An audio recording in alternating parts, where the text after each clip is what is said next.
I think Mr. Alper is an outspoken member of the atheist and secular humanist movement.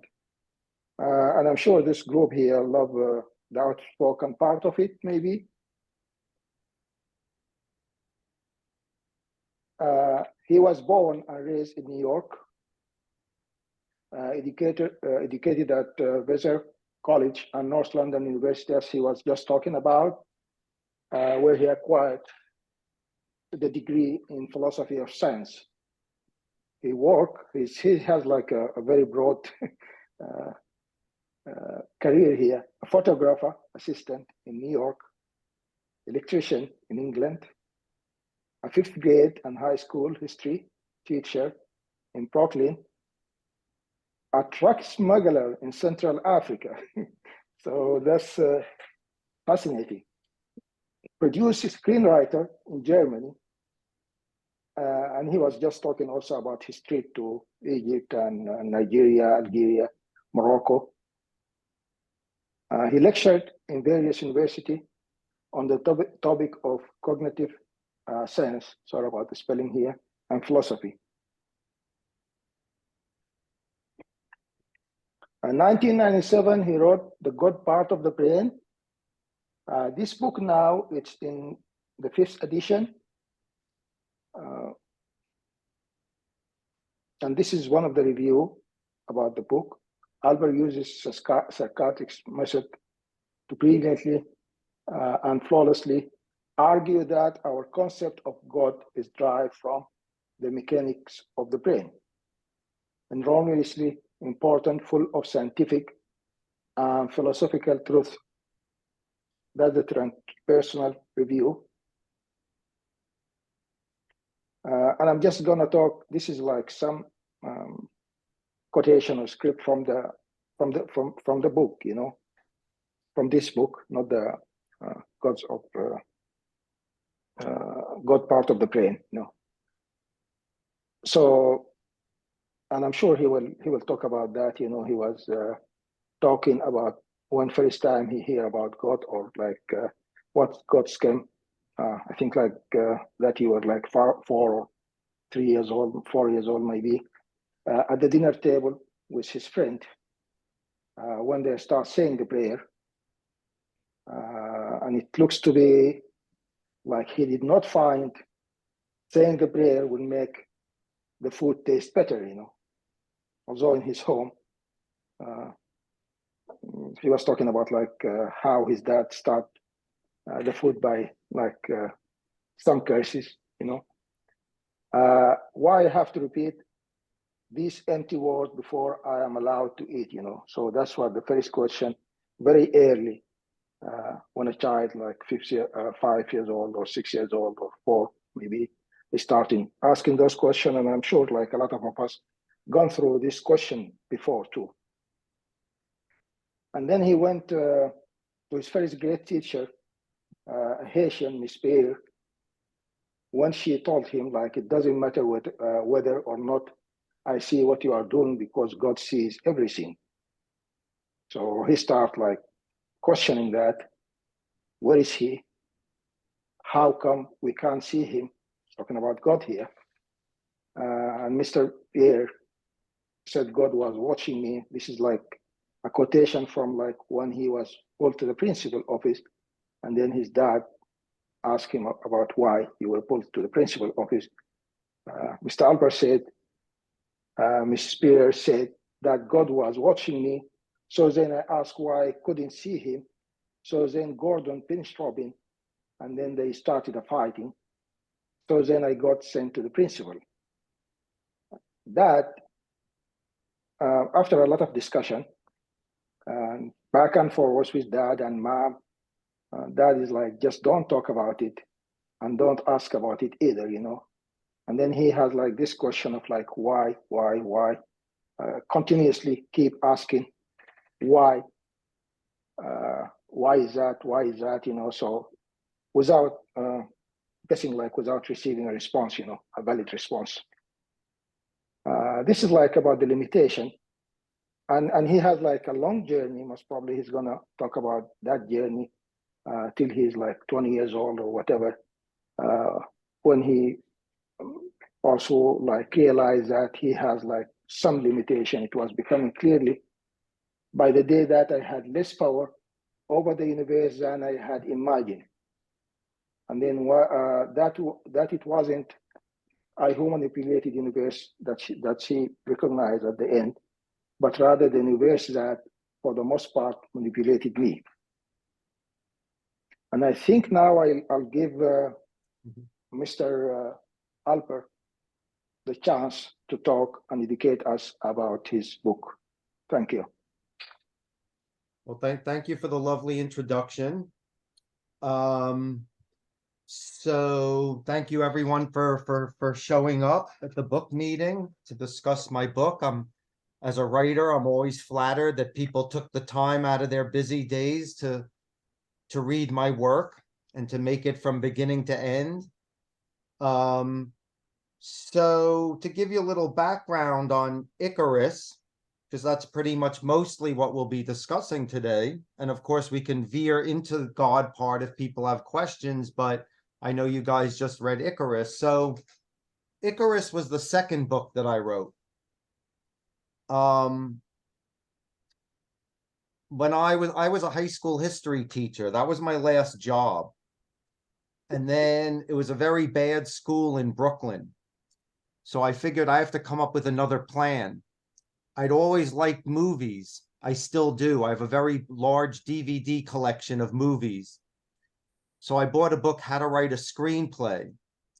And I thought that I had, I understood story structure and dialogue. So I wrote a screenplay. And soon after I finished it, I was at a party and someone told me there was a producer from Germany at the party, and I introduced myself. And 4 months later, I was living in Munich while my movie was being produced, which is why it said on that, the CV of my strange past of the different things that I've done. That's why it said produced screenwriter in Germany. So I was living in Germany and they were making this movie that I wrote. And then I came up with this idea for the God part of the brain, which I had been thinking about, as you know, from Icarus since I was a child. And it wasn't until I was in Germany working on this screenplay that I put the screenplay aside.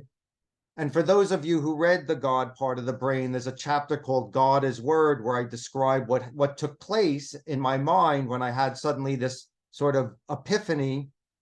And then I realized I came up with the concept of the God part of the brain. So I came back to New York. I left Germany.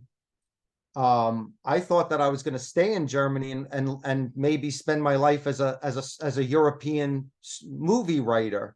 But then I came up with the God part of the brain, the concept. So I came back to New York. I took off 3 years. I wrote this book. Anyway, the book, it was an uphill battle with the book because I'm not a neuroscientist. I have no degrees in science or genetics or neuroscience or psychology. I have a degree in philosophy. So all of the publishers immediately, when I was sending this transcript around, it was universally rejected. Nobody would touch it because of my lack of formal credentials. So I felt that what I wrote was a good book and an important book. So I opened Rogue Press and I self-published, and I'll actually show you.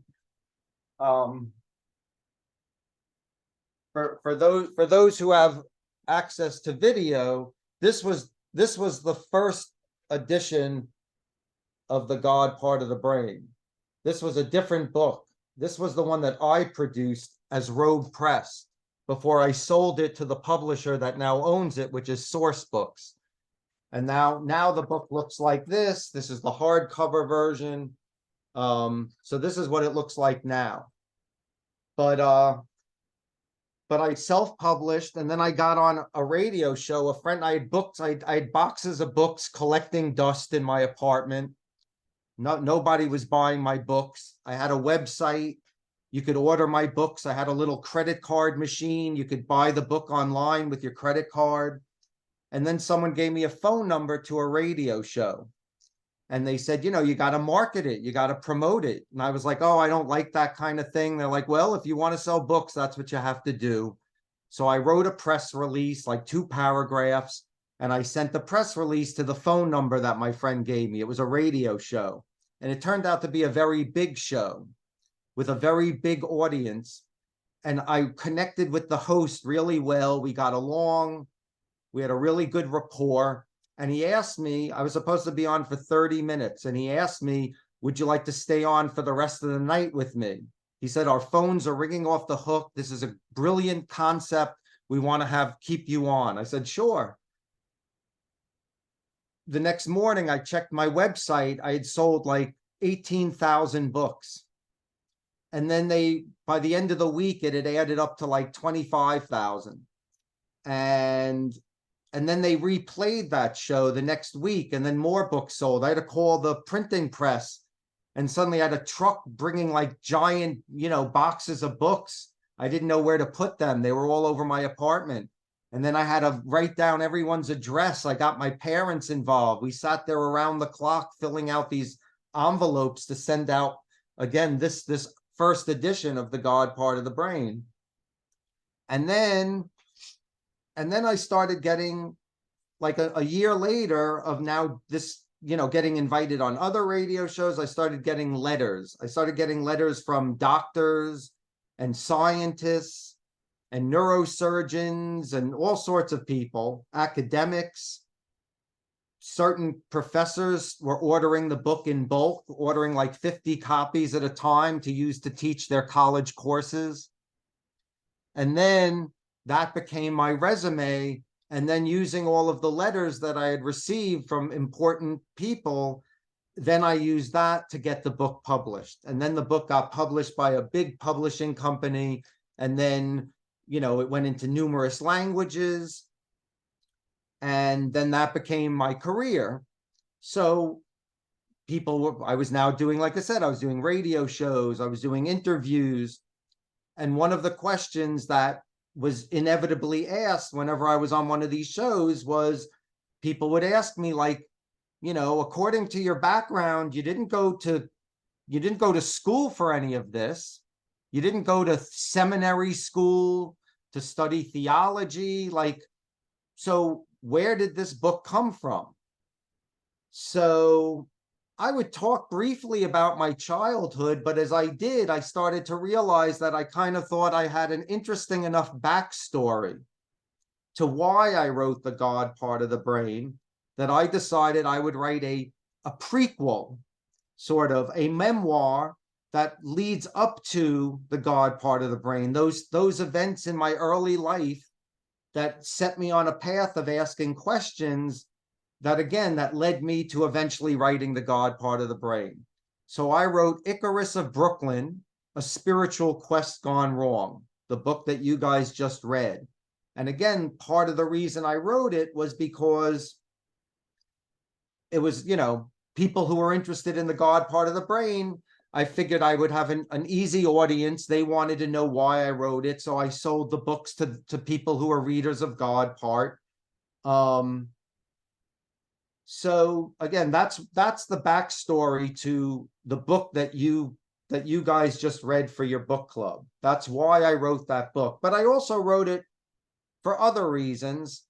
I also wanted to write it as a book that stood on its own, that even if someone never read God Part of the Brain or even ever heard of The God Part of the Brain, that the book would still be meaningful to just the average person who picks up the book. And one of the things that struck me is, there's a book of, it's like even a genre in literature. It's sort of like coming of age books or quest books. Books like Siddhartha by Hermann Hesse, literary books about someone on a spiritual quest. You had all of these people, like you had people like a guy Gurdjieff, this sort of like, I don't know what you would call him, but he was a like self-proclaimed prophet in like the 50s who traveled around like sort of Eastern Asia and basically and wrote these sort of prophetic books. So there's a genre of literature about, like, quest books, people on a journey, people on a quest. So a book like Siddhartha, like the story of Siddhartha, he starts as part of an aristocratic family. He starts in wealth, and then he goes and he leaves his home to live with an ascetic, a man who lives on nothing, who sleeps in the dirt every night. And he goes through this journey of life trying to figure out what is the right way to live, because that's the question we've all been asking ourselves from the beginning of time. What is life? Why are we here? What is the best way to live? What's the point of all of it? So I felt that I wanted to write a quest book, a journey book, but a little bit different than the ones that have already been out there.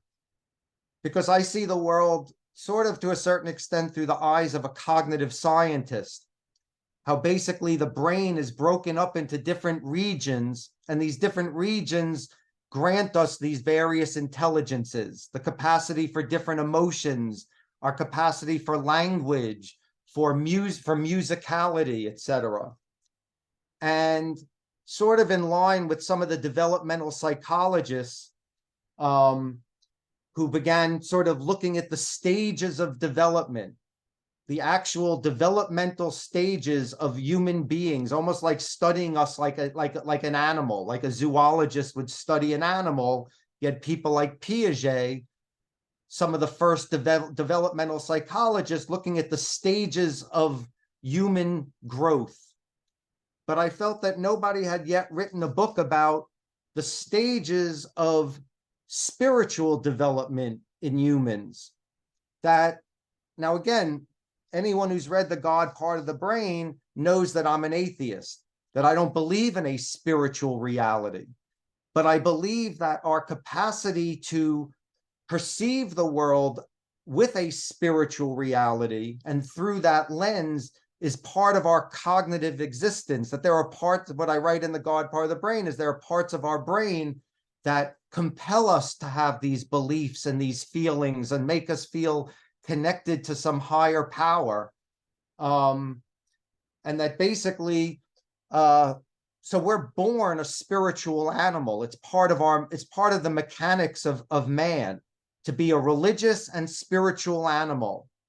And it's basically just like our language, our cultures determine our language. No one's born speaking French or English or Arabic or Russian. That's a cultural reality. But we're all born with the mechanics for language. It's part of our cognitive intelligence. So similarly, I believe the same thing applies to religion. No one's born Christian or Muslim or Jewish. That's a cultural reality. But we're all born with the templates in the brain to believe in a reality, to become fervent about our religion, to believe in some alternate spiritual realm, and then to embrace a mythology that we then live by. We have rituals and customs, but that make us feel part of a group. So again, when I wrote Icarus of Brooklyn, I wanted to write a book that showed the spiritual development, that it's a series of stages we all go through, so that I would be writing a book that would have sort of a mass appeal and accessibility, because everyone can relate to, because every one of us, we're born into this world, we're pretty much almost a clean slate. We know nothing. But then slowly, it seems to be an inherent part of our natures that somewhere between like the ages of 3 to 5, we start hearing whispers of funerals and someone died. Parents don't want the children to hear those things, so they're kept from us. But by the time we're 4 or 5, we start to realize that like elderly people die, that when the ambulance goes by, it's because someone was sick or maybe they died. For the first time, we conceive of death.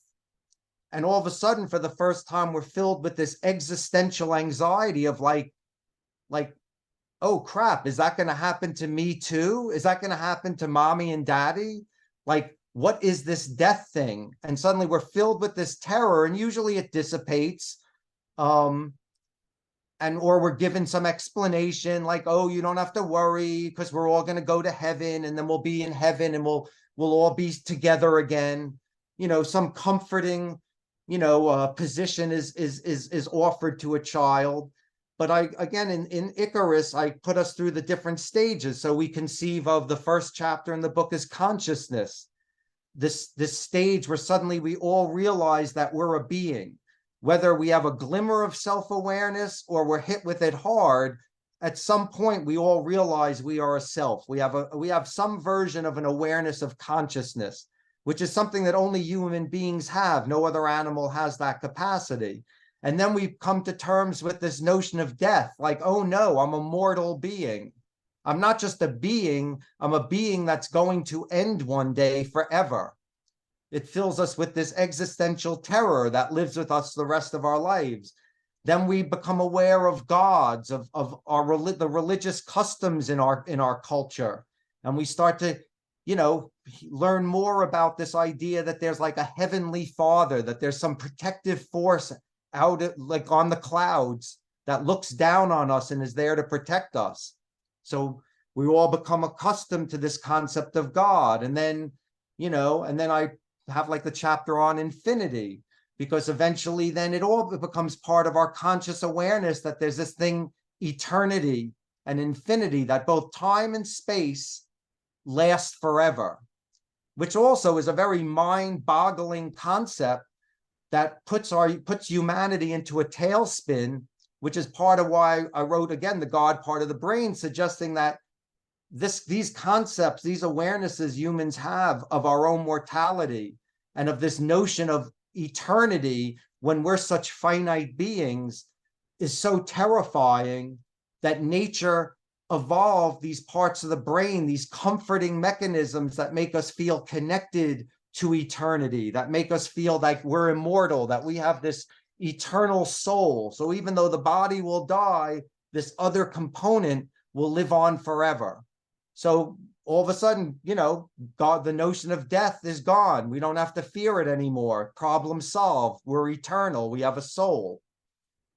So, so basically the first part of Icarus, the chapter's childhood, I wanted to lay out the stages of cognitive spiritual development, almost like one could write a whole science of it, like from the realm of a developmental psychologist, about the stages of spiritual cognitive development, the time that humans become aware of death and of God and of infinity and all of these concepts that we carry with us that are strictly human, that cats and dogs and other primates don't have in common with us. We're unique this way, which is part of what makes us fascinating. So anyway, so that was the beginning of Icarus. And then you go to adolescence and I start getting philosophical and I start reading philosophy books and I start asking a little bit more involved questions about souls and gods and eternity and, and supernatural events, things like coincidences. And then, and then eventually it leads to my own curiosity, my exploring things like drugs and meditation. I'm now older and my philosophy is to leave no stone unturned. So I'm trying everything I can to try to get to the bottom of, is there a spiritual world or not? Because I want to know, am I immortal or not? So I'm suddenly doing all these drugs to see if I can transcend, if I can, as Jim Morrison of the band The Doors said, is it possible for humans to break on through to the other side? And so then, it becomes a more personal story about my experimentation. And then, then the last part of the book is about the breakdown, about how the drugs messed me up. And then that part of the story is more like a personal tale. It's just sort of, how this spiritual quest ended up going wrong for me, sent me to the mental hospital.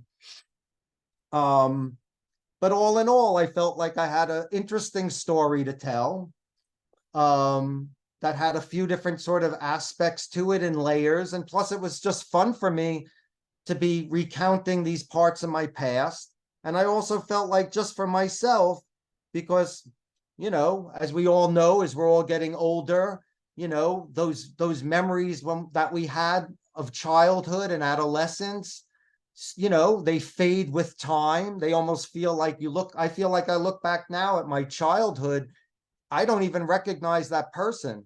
Even in pictures, I don't look like that person anymore. It could be someone else at this point. So I figured, for my own sake, before the memories start to fade and I don't have as strong a grasp of the details, let me get this on paper, so at least I have my story down, and I'll be happy that I did that for myself. Now, have I gone back and read it? No. And as a matter of fact, you guys probably know the details of Icarus right now better than I do, because the last time I read it was, I don't know, at least a decade ago. So you probably know some of the details of the book better than I do. As you put the quotes up there on the screen, I was reading some of them. I was like, oh, I wrote that. So anyway, so that's kind of the background on the story, you know, the backstory of me and the books and all of that. So I'd like to open the forum now to questions and discussion. Anything you guys want to ask me, or?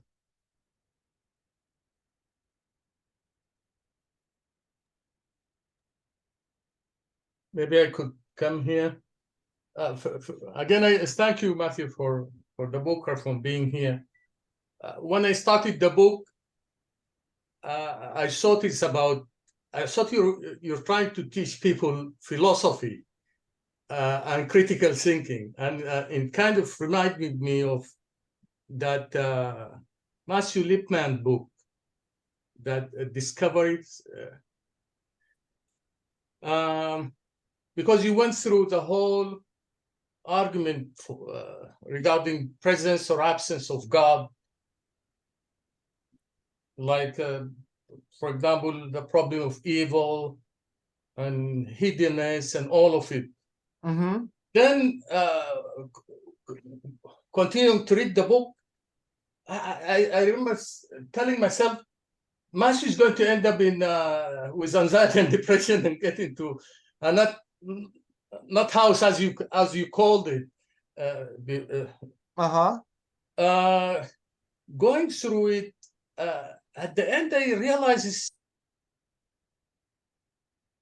the part you describe your feeling and what as somebody with anxiety and going through suicidal think and feel is fascinating, and I think a lot of psychiatrists need to listen to those kind of stories because they usually don't. Mm-hmm. At the end, I realized it is about disorder, depersonalization disorder. Mm-hmm. And when you end up getting that medication, I asked myself, was you really treated, or were you given something to cope with, and construct something to just keep you, as we say, in that zone of sanity? I mean, is Newton, for example, has a depersonalization disorder for him to think, to start questioning everything? Is it really a disorder? And also at the end of your book, you said God is the brain. So you say, you mean the whole thing about religious is a brain construction to deal with the mortality and all of that. That's what the God part of the brain is about. The God part of the brain is a philosophy and science book. It's about critical thinking. Icarus is a story. It's a story that encompasses a few different elements, but yes, the God part of the brain is strictly science and philosophy and critical thinking, and ultimately, yes, the message behind the God part of the brain is that human beings are genetically predisposed to believe in a spiritual reality to make us feel better in light of our awareness of death. And that basically I'm saying there is no God, there is no soul, there is no afterlife. These are constructs of the human brain that basically make us a more survivable organism in light of the existential anxiety that comes with our unique awareness of our own mortalities, of the fact that we're going to die, that everyone we care for and love, including our own selves, is destined to die, and there's nothing we can do to stop that. So yeah, that's what the God part of the brain is about. And like you said, so Icarus, now you asked me, you said, do you feel like the medication is something that the scientific community gives to keep you in that state, and that maybe depersonalization isn't a bad thing because it allows you to sort of step out of yourself and maybe ask bigger questions? I can tell you with certainty, it's one thing to be able to observe the world, to be able to objectify as a scientist or an anthropologist needs to.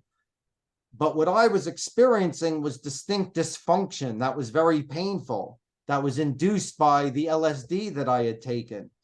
And I was very fortunate. I'm a strong proponent in Western science.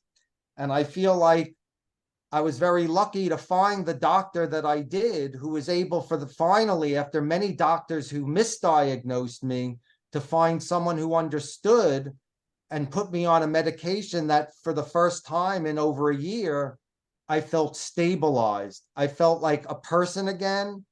And I felt like someone who could experience joy, which I was not able to.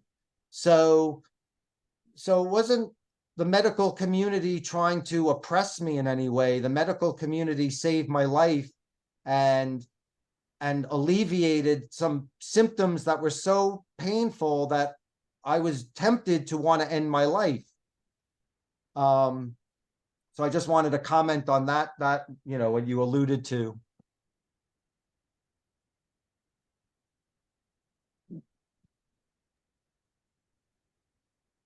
A bit of a question, Matthew. Yes.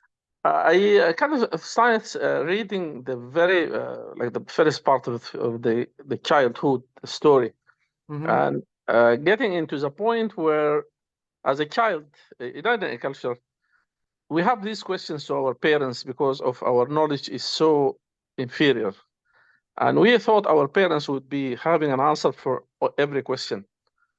And I think when you find you try to say even from your parents couldn't get an answer, then your neighbors, from other backgrounds themselves, and the journey went on and on and on, and then you reach up to some kind of yourself. You become, and you've been yourself in a society or a community which is not having constraints, you can say, on your brain to study and to think of anything, to a community where people are, we can say, have constraints as they can't go beyond these ways. Do you think, as going to your journeys throughout, and do you think your journey has reached the end, or do you still think you are still in a point of uncertainty, going to the point where we have many of the scholars, say, for example, going to our Islamic world, for example, most of our scholars started as thinking of having the same thing that you started with. They are kind of questioning everything. They are reaching nowhere. They have got no answer to all of the questions. And some of them end up as atheists. And from that journey of atheists, they come into, for example, we can say, to believe in God at the end. So my question to you, do you think your journey has ended, or you still have so many things to be solved or sorted out? Sure. So again, having just read Icarus, you saw that, I mean, look, I'm curious about all sorts of things, and I love reading the history of everything and the philosophy of everything and theorizing on everything. However,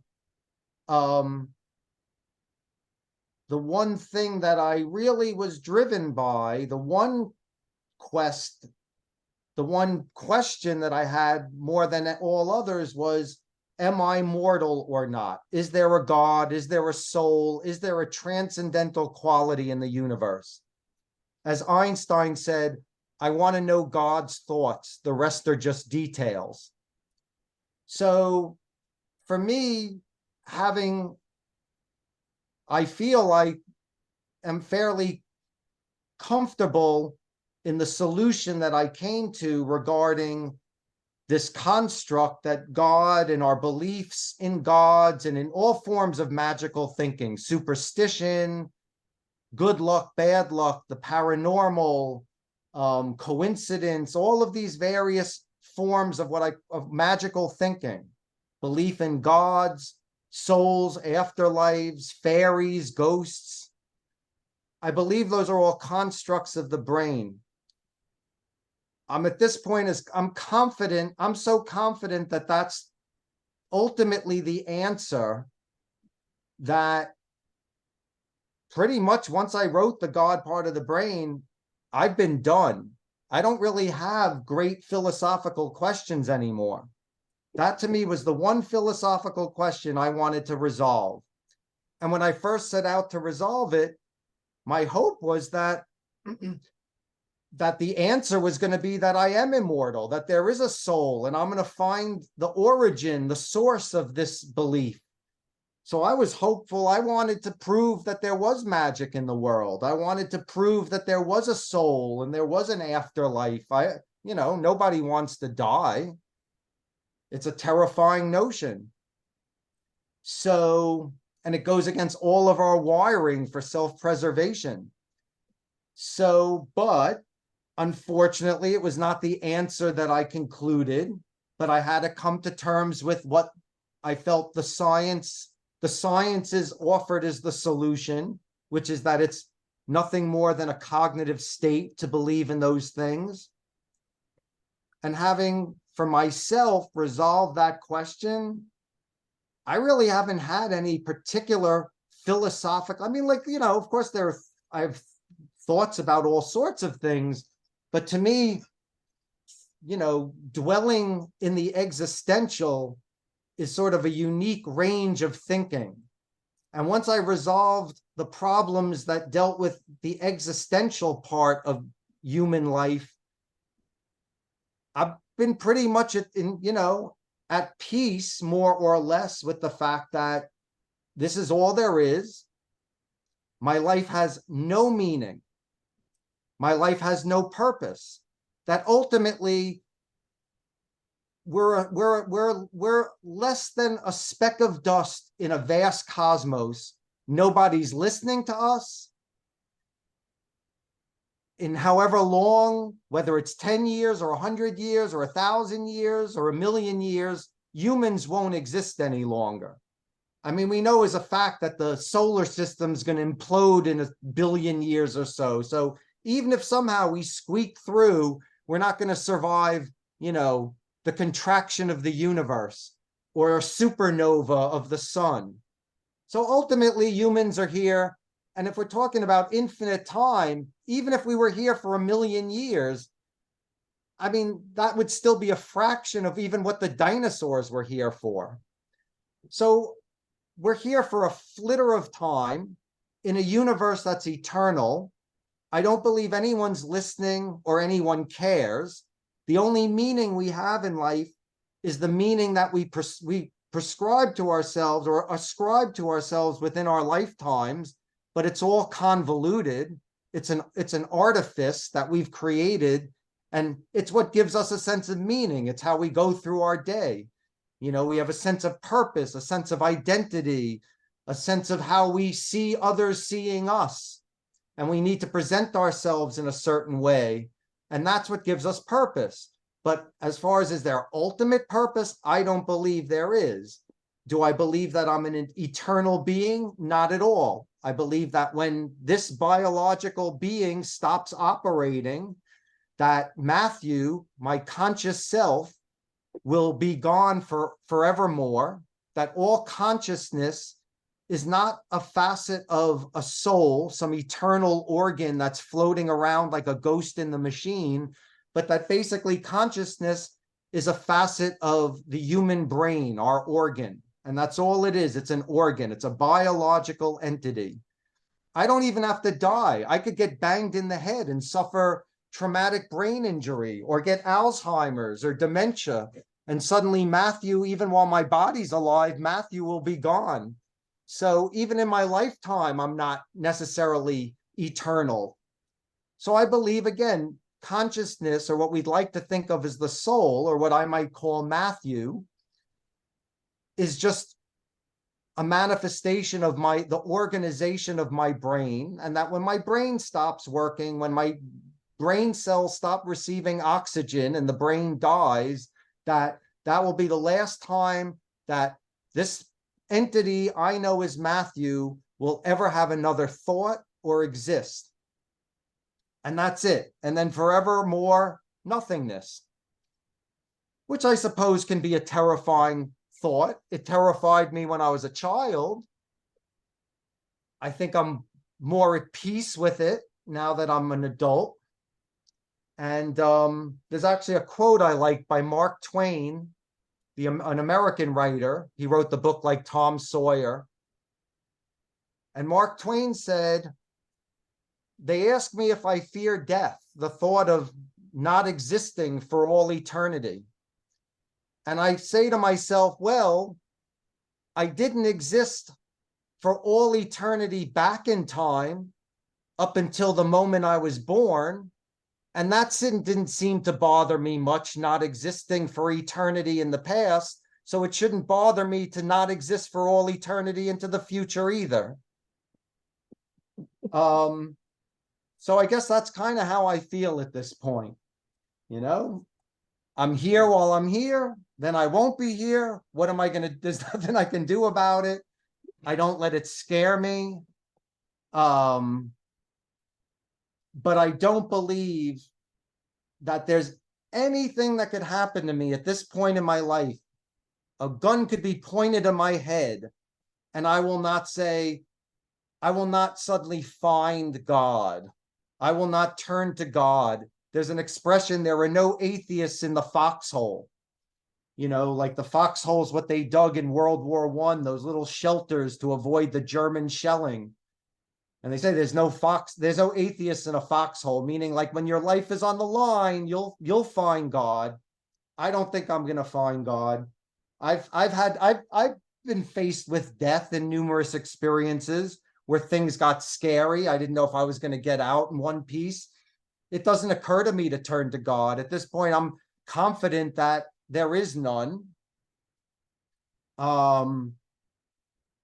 Yeah, that's so for me, the question was, do I feel like my journey is in flux, that it still is evolving?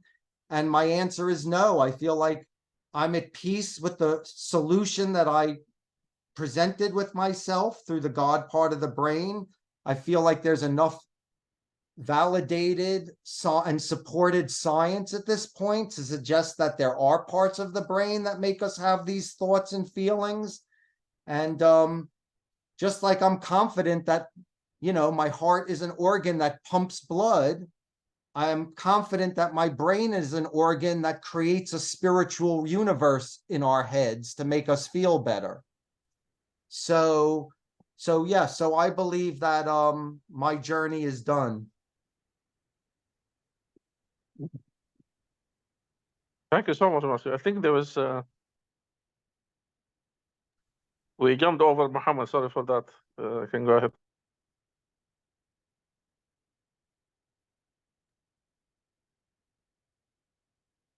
Sheza, go ahead. I think Sheza. Sorry. Good afternoon, California time here. I think it is good evening in your time, Mr. Alper. So thank you for being with us. Thank you for joining us as well. Sure, thank you. I appreciate your presence. I love both of your books, to be honest. And I'm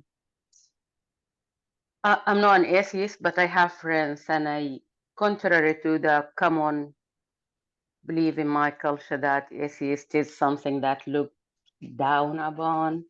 They assuming that atheism, I mean, not everybody, I'm not generalizing here, but the majority assume that being an atheist is not in peace with morality. So it's just another way to stereotype it, which is not true, proven by evidence.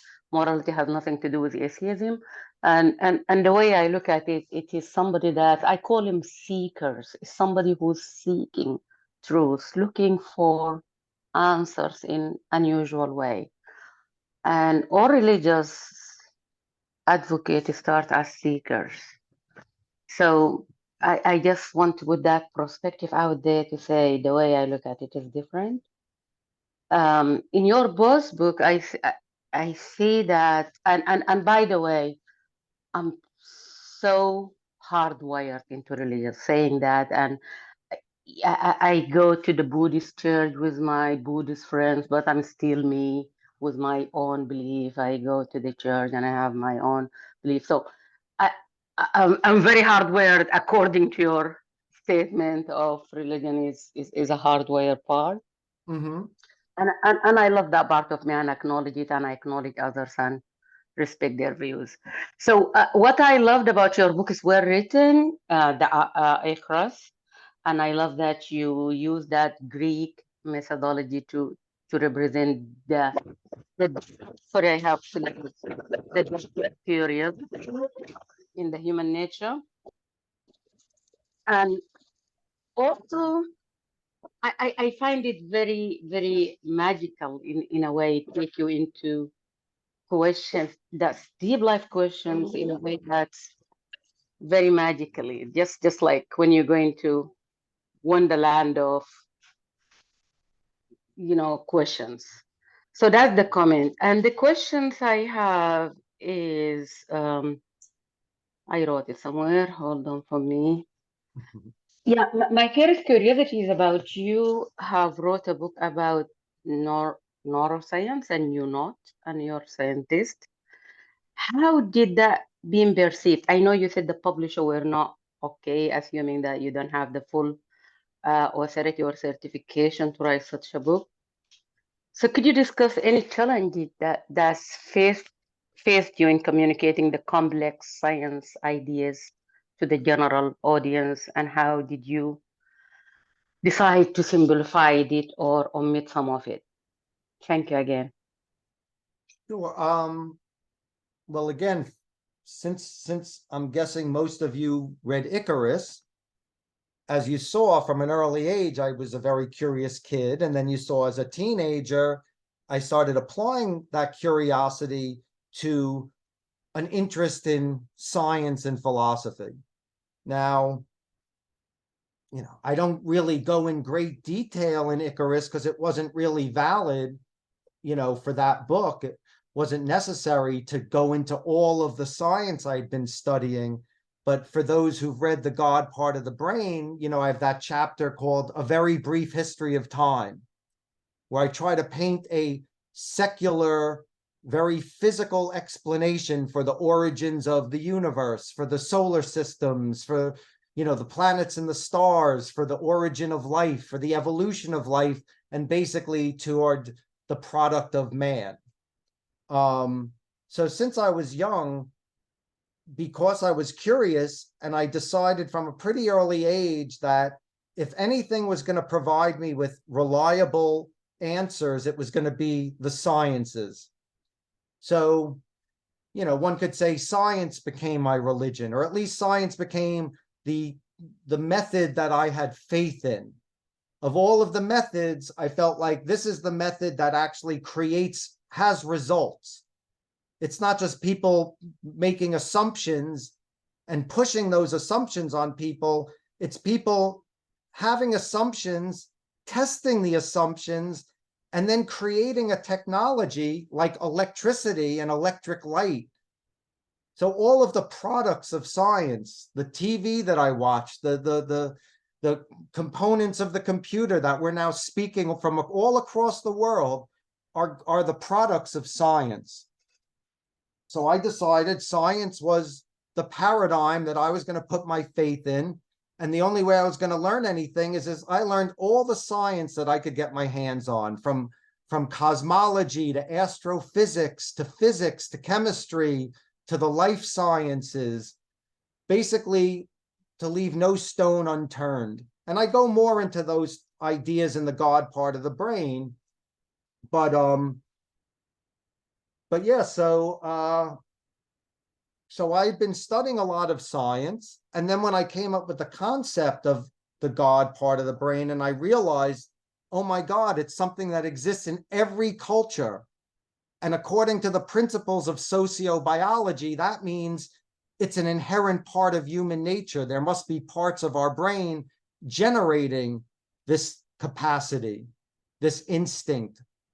And I made the connection that it's coming from within the brain. Here I was looking out into the universe for a God, and it's like kind of like, oh, it was hiding in our heads all this time. It's coming from within. So once I came up with that concept, I realized, like, all right, I'm going to have to dive deeper into the psychological sciences, the neurosciences, whatever science is going to have anything to add, the genetic sciences. However, having become familiar with the sciences, I feel like, you know, if you're a reasonably intelligent person and you're a curious person, even though we're told kind of you have to go to school, you have to go to college, you have to go to grad school if you want to learn these things, when you go to college or any school, there's a teacher, he assigns you a book, he tells you to read the book, he gives you a test on the book, and then he gives you a piece of paper that says you showed that you learned the book. And I was like, all right, well, I've done this for enough years through enough schools that I get it. I don't need the teacher. I know which books to pick. I know what books I'm looking for. So if I want to learn, all I have to do is put in the time and the energy to learn, because I get the concepts, and I don't think I'm going to need a professor sitting over me to explain everything I read. I think I can deduce these facts for myself at this point, and I could. And I had one thing that was fortunate. I was dating a woman who was a professor at NYU. So she gave me her access to the NYU library. So I had access to an academic library, and that helped. But I bought a bunch of books, whatever was out there on the psychology of religion. I'd already read most of Freud and Jung and the developmental psychologists. I just now had to put forth an argument that it's in our wiring, that there's actual, you know, biophysiological mechanisms taking place. So I just went out and I just did my research. And because my first jobs out of college, I was a 5th grade teacher, and then I was a high school history teacher. And when you're teaching, particularly young kids, you know, you want to get good at taking complex ideas and making them easily digestible to a young mind. And I think that probably helped sort of shape my ability to take complex ideas and simplify them and make them accessible to a general reader. And I've always liked teaching, so it comes kind of naturally to me. And so I just basically, at no point did I feel like, oh no, I don't have a PhD in this material, or oh no, I'm not a doctor. I don't think I'm ever going to get this stuff. I knew I could get this stuff. And when I wrote The God Part of the Brain, I said, I'm not just going to write a book by an amateur. I want to write a book that has a huge bibliography, massive numbers of footnotes, a large index. And I want it to be a valid book that is respected by the scientific community.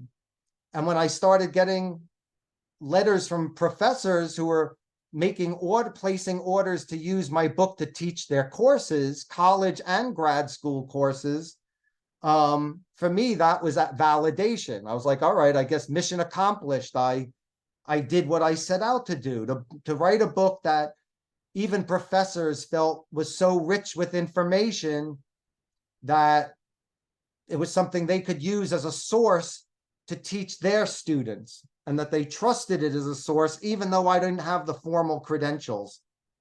It doesn't say Dr. Alper on the cover. So not to take away the knowledge that doctors do have, you know, if somebody said, oh, you write books about neuroscience, can you do an operation on my brain? I'd be like, yeah, if you want to die, I can. You know, so obviously I have limitations in what I can do with my knowledge. You know, I'm not a practicing doctor, obviously. I'm more of a theoretical scientist. So yeah, so you asked me about, you know, the idea with the credentials and how that went, and that's pretty much how that went. Excellent. Just one more addition. You focus your idea around this, and in my observation, the concept of this varies from culture to culture. For example, in some part of Africa, they celebrate this. They dance for it. In some part of the Middle East, this happened today, the next day life is usual. Nothing changed. So this is not always some sort of fear to everybody. Well, It might be well, I think, okay. It might be in the West here, and I hate that concept, West East, but I know in this side of the world it's perceived as something that people fear and they want to stay forever. It could be in some part it's not. So people sometimes refuge to religions because they just watch birds looking beautifully, or they see trees and they start wondering who made that, why we made this way.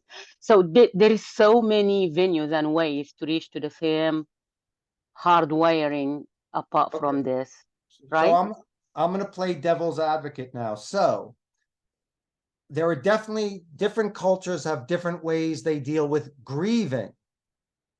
But ultimately, I don't think there's a culture on earth that could survive if it didn't fear death in its bones. So for instance, no matter where you're from, no matter how they deal with like the funerary, a funeral, whether they dancing or crying, nevertheless, most people from any given culture, let's say you're walking through the woods and all of a sudden a lion roars 3 feet away from you, hiding behind a bush.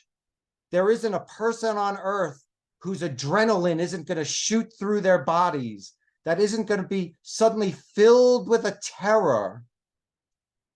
So ultimately, I think that it's human nature. It's what keeps us alive. Fearing death is what keeps us alive. Fearing death, anxiety of things that could hurt us is what, is the path to self-preservation. Without it, we wouldn't live.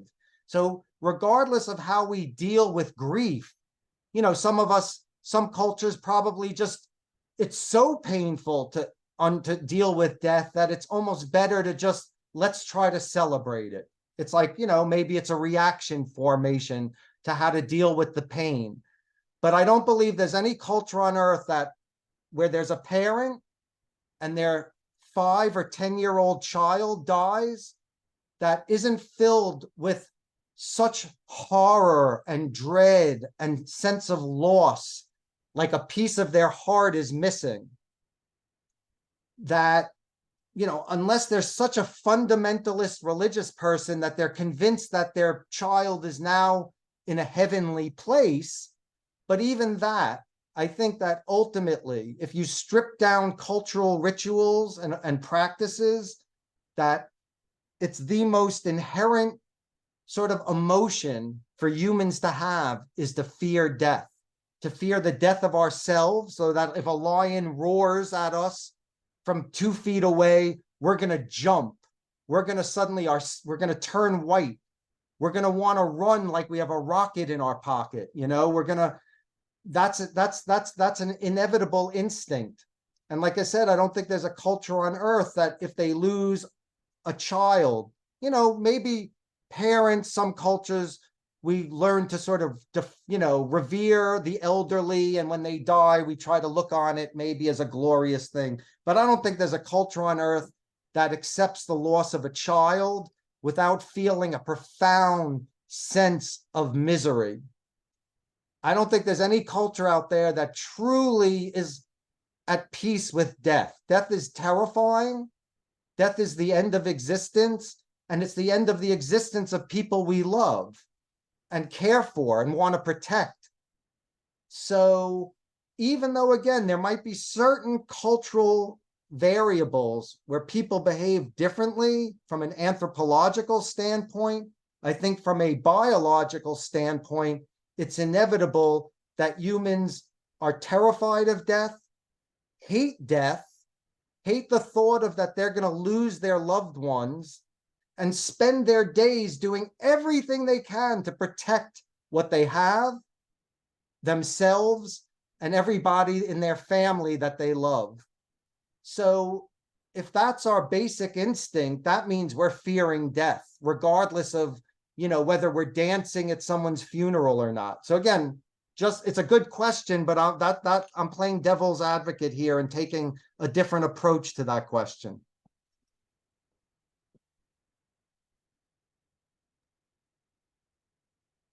So that's my answer. Anyone else have a comment? Fatih is raising his hand. Yeah. Thank you guys, and thank you, Matthew, very much for your books, and also for your contribution today. I've got a couple of questions. Mm-hmm. One of them is really in relation to your stand on God and the brain. So the question is in two parts. The first part is, assuming that Homo sapiens, as we know them, they're probably 200 or 300,000 years old. Mm-hmm. You can correct me if I'm wrong, but I assume that you think that evolution hardwired the idea of God in our brain.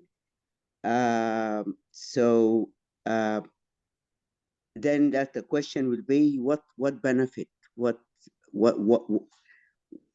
kind of benefit that kind of evolution gives us, so that the idea of God can survive. This one part. The other part is like people like Richard Dawkins, Daniel Dennett, Richard Dawkins' famous book, God's Delusion, and Daniel Dennett, both of them, they think the idea of religion in itself is an idea. It's almost like a virus. For it to exist, you need to have a God. You have to have a concept of God, and then that might include, it might not be a hard word, God in the brain, but a psychological God. So if you adopt a religious stand, then you have to take a God with the package. So I just would like you to comment on this kind of idea of how you arrived, what you arrived to. So this is the first part of the question. Okay. The second, so you're asking, let me try to deal with what you've put out there so far. So the first thing you asked was, what's like the evolutionary advantage in us evolving these parts of our brain? So as far as it being biological or sociological, a good part of what I put into the God part of the brain is all of the research suggesting that at this point, there does seem to be a lot of evidence to suggest that there are specific regions in the brain that guide our spiritual consciousness. Very specific parts, regardless of what religion you practice or what gods you pray to. When you do pray to those gods, the same thing is happening in everyone's brain. When people are taking various plants to induce a religious experience. Various cultures have used plants as a drug as part of their religious ritual. Again, there's a lot of evidence at this point connecting the actual physiological origin to spiritual consciousness, to these various beliefs we have. So I do believe that it's not a sociological thing, it is a biological thing. And then to go back to your first question, if that's the case, what is the advantage in why would nature have selected these adaptations? What's the advantage in having these parts of the brain compelling us to think a certain way? And as we were just discussing earlier, a lot of what I write about is that it evolved with our fear of death.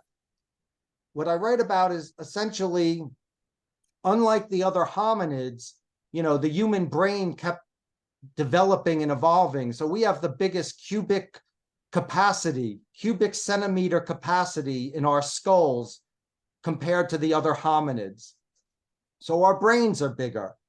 And we have the cerebral cortex. We have a layer of the brain that other anthropods did not have, that give us our sort of our higher functions, language and math and music, etc. And one of the functions that evolved that made humans the most unique, and again, these are all things I discuss in the God part of the brain, is humans developed the capacity for self-conscious awareness. And to me, this was the pivotal step in evolution that distinguished humans from all other species. For the first time, a species could look at its reflection in a pool of water and say, that's me. I'm a person. I'm a being. I exist. I'm Matthew. I have a name. No other animals have names. They don't have specific personal identities.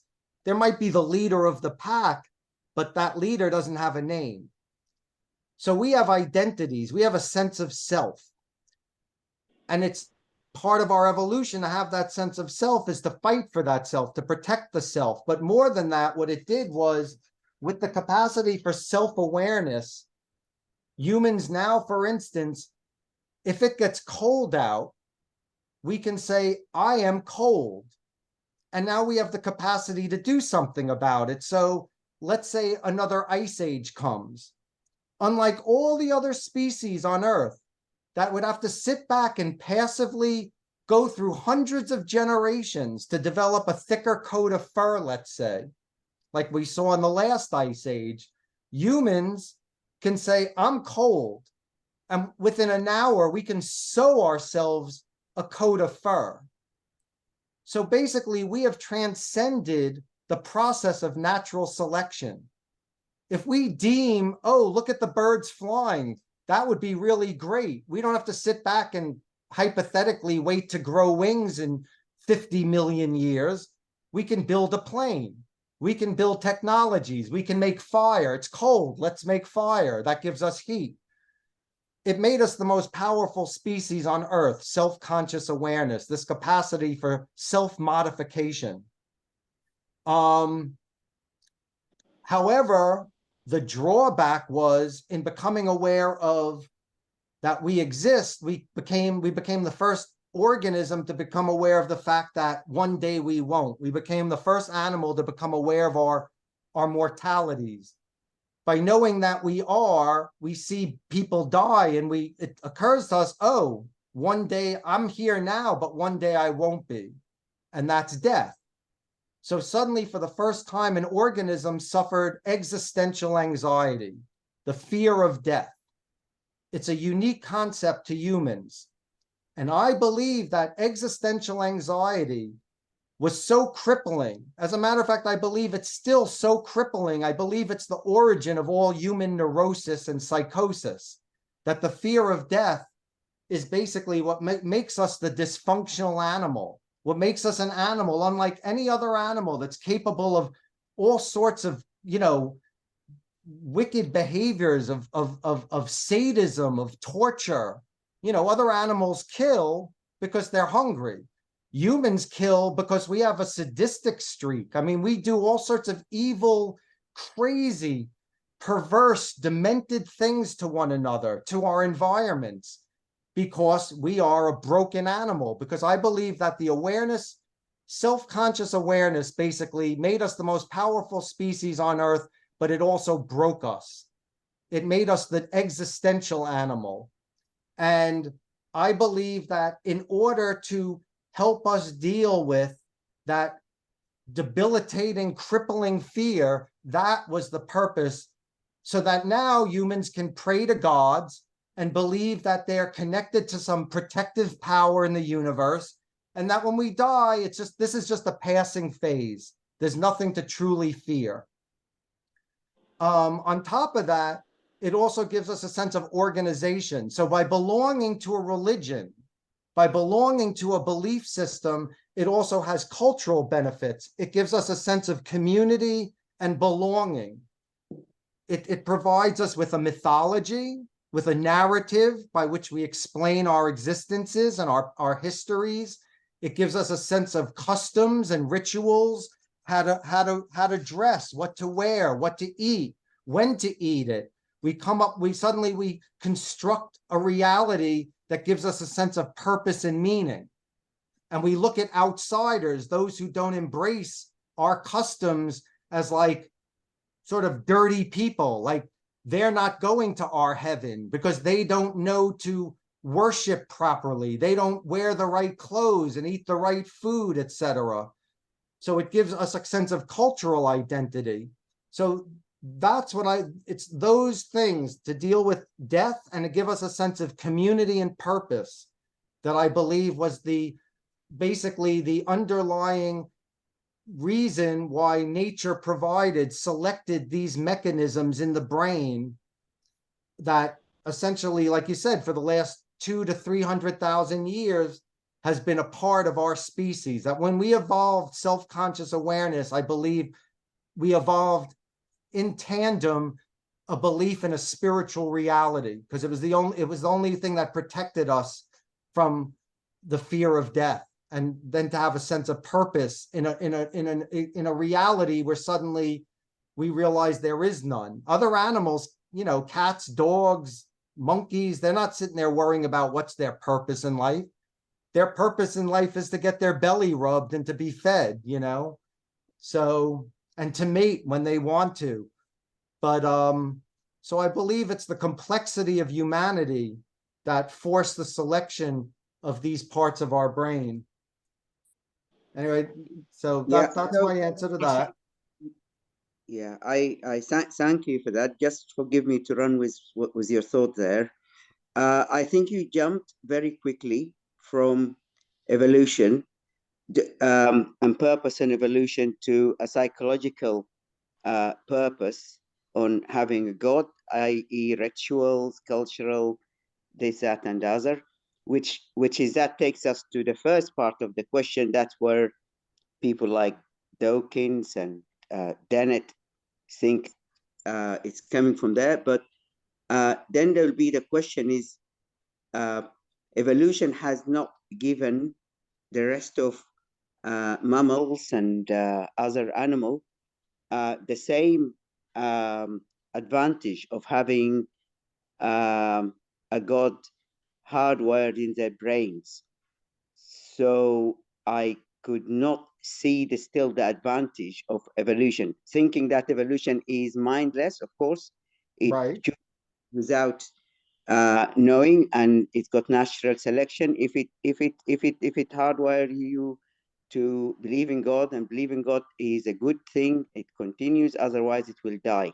So I'm forgive me on this. I'm slightly confused on the two issues. The last part of your explanation is very psychological, which is very kind of Richard Dawkins and Dennett's type. Let me just say that regarding Richard Dawkins' God delusion, my book came out a decade before his book. So if we're referring to people who believe that we're wired this way, essentially it was my idea. Their books have me in their bibliographies. Their books didn't exist when I wrote the God part of the brain. So even though you may have read their books before mine, realize that they're saying what I said, not a reference the other way. Just want to clear that up. Yeah, thank you for Master. that. Thank you for that. But I think my yeah, please go ahead, please. Go ahead. Finish your Yeah. question. Sorry. Yeah. So sorry. So I thank you, Matthew, for that. And I'm happy to learn that. But I think my point is still this: I cannot understand the evolutionary advantage of hardwiring the brain to think of a god. I probably it is. Maybe I'm sure you must have done some checks and tests to identify that the hardware is there, but I'm struggling with the evolutionary benefits of it. Right. Well, okay. So by believing in a spiritual reality, in magical thinking, superstition, the supernatural, ghosts, every form, and including gods and deities and an afterlife, it encompasses all forms of magical thinking. So if you take magical thinking out of the picture, then humans are this self-aware organism that live with the idea that they're going to die, that no matter how big a wall they build to protect themselves, whatever they do to protect their children, everything they do, they can hire bodyguards. Nothing's going to help them. Biology is going to prevail and we're going to die. And there's no recourse and there's no escape. There's just the terror of knowing that there's death. Now, suddenly you have a species that's wired to believe that there's an alternate reality, that there's the physical world, but then there's this other world, the spiritual world. And now we know that in the spiritual world, we're connected to the spiritual world because we were created by spiritual beings, gods, and we're part spiritual as a result, which is why we possess a soul, which is a word that every culture has a word for spirit or soul. So every culture is believed, even Neanderthal buried their dead with relics suggesting they believed in an afterlife. So suddenly you have an animal now that believes that there's this other component. So that even then when the body dies and dissolves into soil, that the spirit, the soul, the ghost in the machine will continue. So we no longer have to fear physical death because we believe that our spirit will go on. That's the advantage to deal with existential anxiety. At least, look, that's nothing that could ever be tested. That's a theory. But we know these parts of the brain exist. We know that we're wired to believe in these things. And ultimately, the belief in a spiritual world is a belief in a spirit or soul, and a belief that even though we're going to die, we're infinite, we're eternal beings in a spiritual way.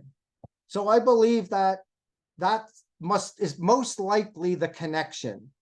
And I believe that existential anxiety is a force of nature that is probably the most powerful force in human cognition, and therefore is the guiding factor in the natural selection of these parts of our brain. So again, you might not be getting it, but I don't know how else to put it into words, but I believe that in believing that we have a spiritual component built into us, it alleviates the anxiety that comes with knowing that our bodies are going to die.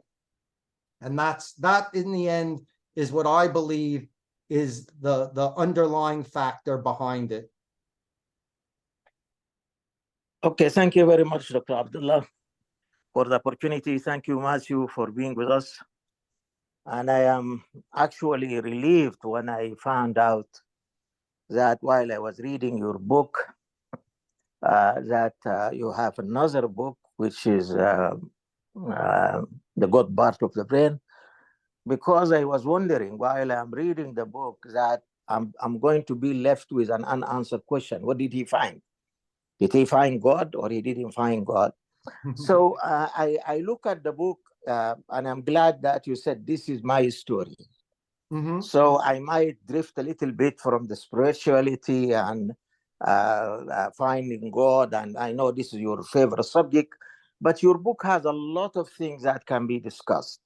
And to give you an example, I just feel like being raised in a family with the patience of your mother and also sort of your father, that they allowed you to ask whatever question you wanted to ask, is actually a fantastic ground for an growth of an intellectual freelancing in intellectual. And they did not take you to Sunday or Saturday or Friday to force you to go to some religious ceremonies, but actually you notice some of the religious things in Paul's house when they are eating dinner and started to say their graces over there. So looking at the book, then I feel that spiritual quest for looking, finding, trying to find God is part of the story. It's not the whole story. Although you said that it is, maybe to you it is, but as a reader, I can come to my own. I agree. It's part of the story. Yeah, it is part of the story. I believe it is part of the story. And then I guess my question, I have some observation I would like to share with you. Not observation, but kind of question, observations. Right. I believe that you parted with the notion of, I expected, since in the briefest chapters before the LSD episode, you continue to say, God help me, whatever, in whatever sense you are saying it, except here, when you find that actually you actually look for Ben to help you rather than looking for God to help you at that time. So my question here is, that where you parted with the notion of the quest for God, that you, from this point on, God did not exist in your life? So that is, if you want to answer it, and I guess we'll continue briefly, No, Abdullah. it's a good question. So I would say that I considered myself an atheist since I was like 13, 14. I was fairly confident that there's probably not some God out there, that there's not anything out there, that when we die, there's no soul. But that's how I felt, but I didn't have at that point any scientific validation for my doubts and disbelief. So I still felt like my quest was not answered, but my gut was telling me probably there's nothing out there. But that didn't mean I was done looking. But it wasn't at that moment that I embraced atheism. I was, like I said, I embraced atheism from a pretty early age. But and it's funny that you allude to that yes, when I was having like that terrifying bad LSD trip, I was like, oh my God, God help me, God help me. I believe that part of the instinct, part of our wiring that compels us to believe in gods is so integrally part of us and part of our wiring that it seems like it's connected to a certain degree with our language centers, with the language function. And this is kind of an interesting concept, but it seems like it's a universal, like cursing is a universal. In every culture, there are curse words. Because in every culture, a person can get, stub their toe on a door, and suddenly we hit this sharp pain, and we need to like project it outwards. So we curse. It's human nature. We get hurt. We say, oh, blank, with some curse word. We also do that instinctually when we're scared.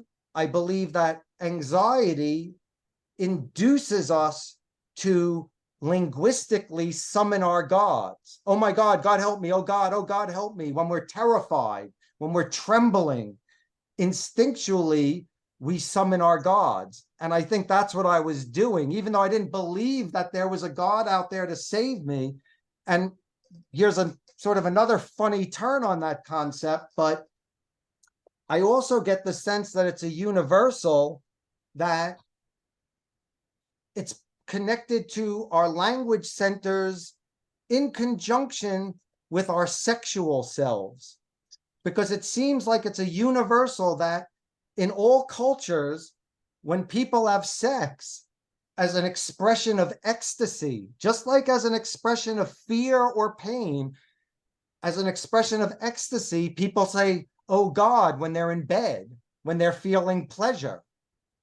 Or, oh my God, you know, it's, so I believe that there are linguistic functions connected with our baser instincts of fear and ecstasy that compel the God part of the brain, these parts of us, to be activated.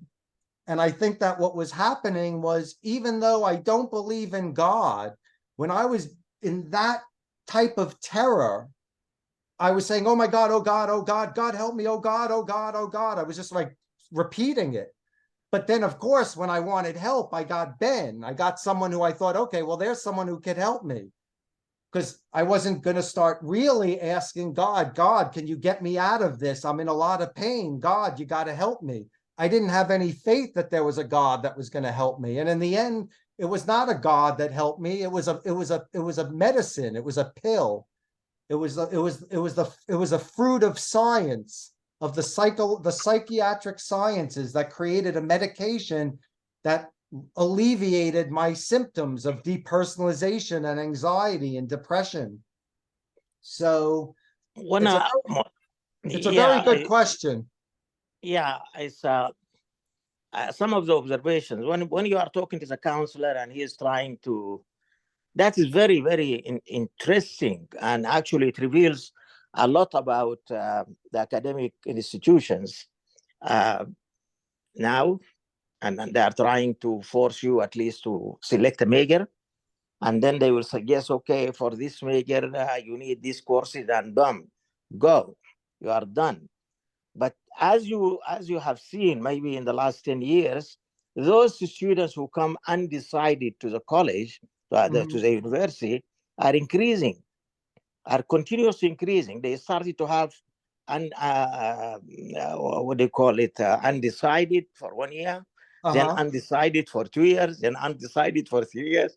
So it looks like, from what you are going through, and the conversation didn't go very well, and the counselor just maybe asked you politely to leave because you didn't decide. You told him that you are going to run your finger at random, where it stops is going to be your major. This is crazy, but it's beautiful. This is really amazing. This is how you felt about it. So my question here is that, do you think that the academic institutions are not really coping with the development of the real world, whereby it is not your major, but it is your skills? How about if the counselor said to you, okay, it looks like you are a problem solver, or you are a freelancing intellectual, or you are maybe you can be a coach for teams, or maybe a scrum master, rather than you have this major or this major. Question: do you think the academic institutions are not doing enough of innovations to actually parallel what is happening in the real world? Well, I think actually it's the opposite. I think they have an eye to the real world, and they're kind of like being practical. Like, you better pick some practical thing that is going to give you a practical skill so that you can function in the real world. So for instance, as you said it, like a freelancing intellectual, which sounds like a beautiful job, and I would love to have it, but it sounds like a formula for poverty. You know, I can't imagine having a card. I hand a card to someone. It says Matthew Alper, freelancing intellectual. It's like, good luck with that. So I think my counselor was probably just trying to save me of a lifetime of despair of trying to be a freelance intellectual and saying, you better pick something where they're going to pay you a salary and give you health benefits. There are others. So yeah, there are others. It doesn't have to be freelancing intellectual. But I got the point. So quickly, Abdullah, and finally, quickly, I will just mention a word and the impression, and then you can tell me whether it is to you. It is. It looks like at some point you found that knowledge is liberating. Period. Second, when this young man is flushing down the toilet 4 million sperms, and you said this is genocide. This is the first time for me to hear that. It looks like a sense of a tremendous moral attitude toward things, even things that is you produce yourself.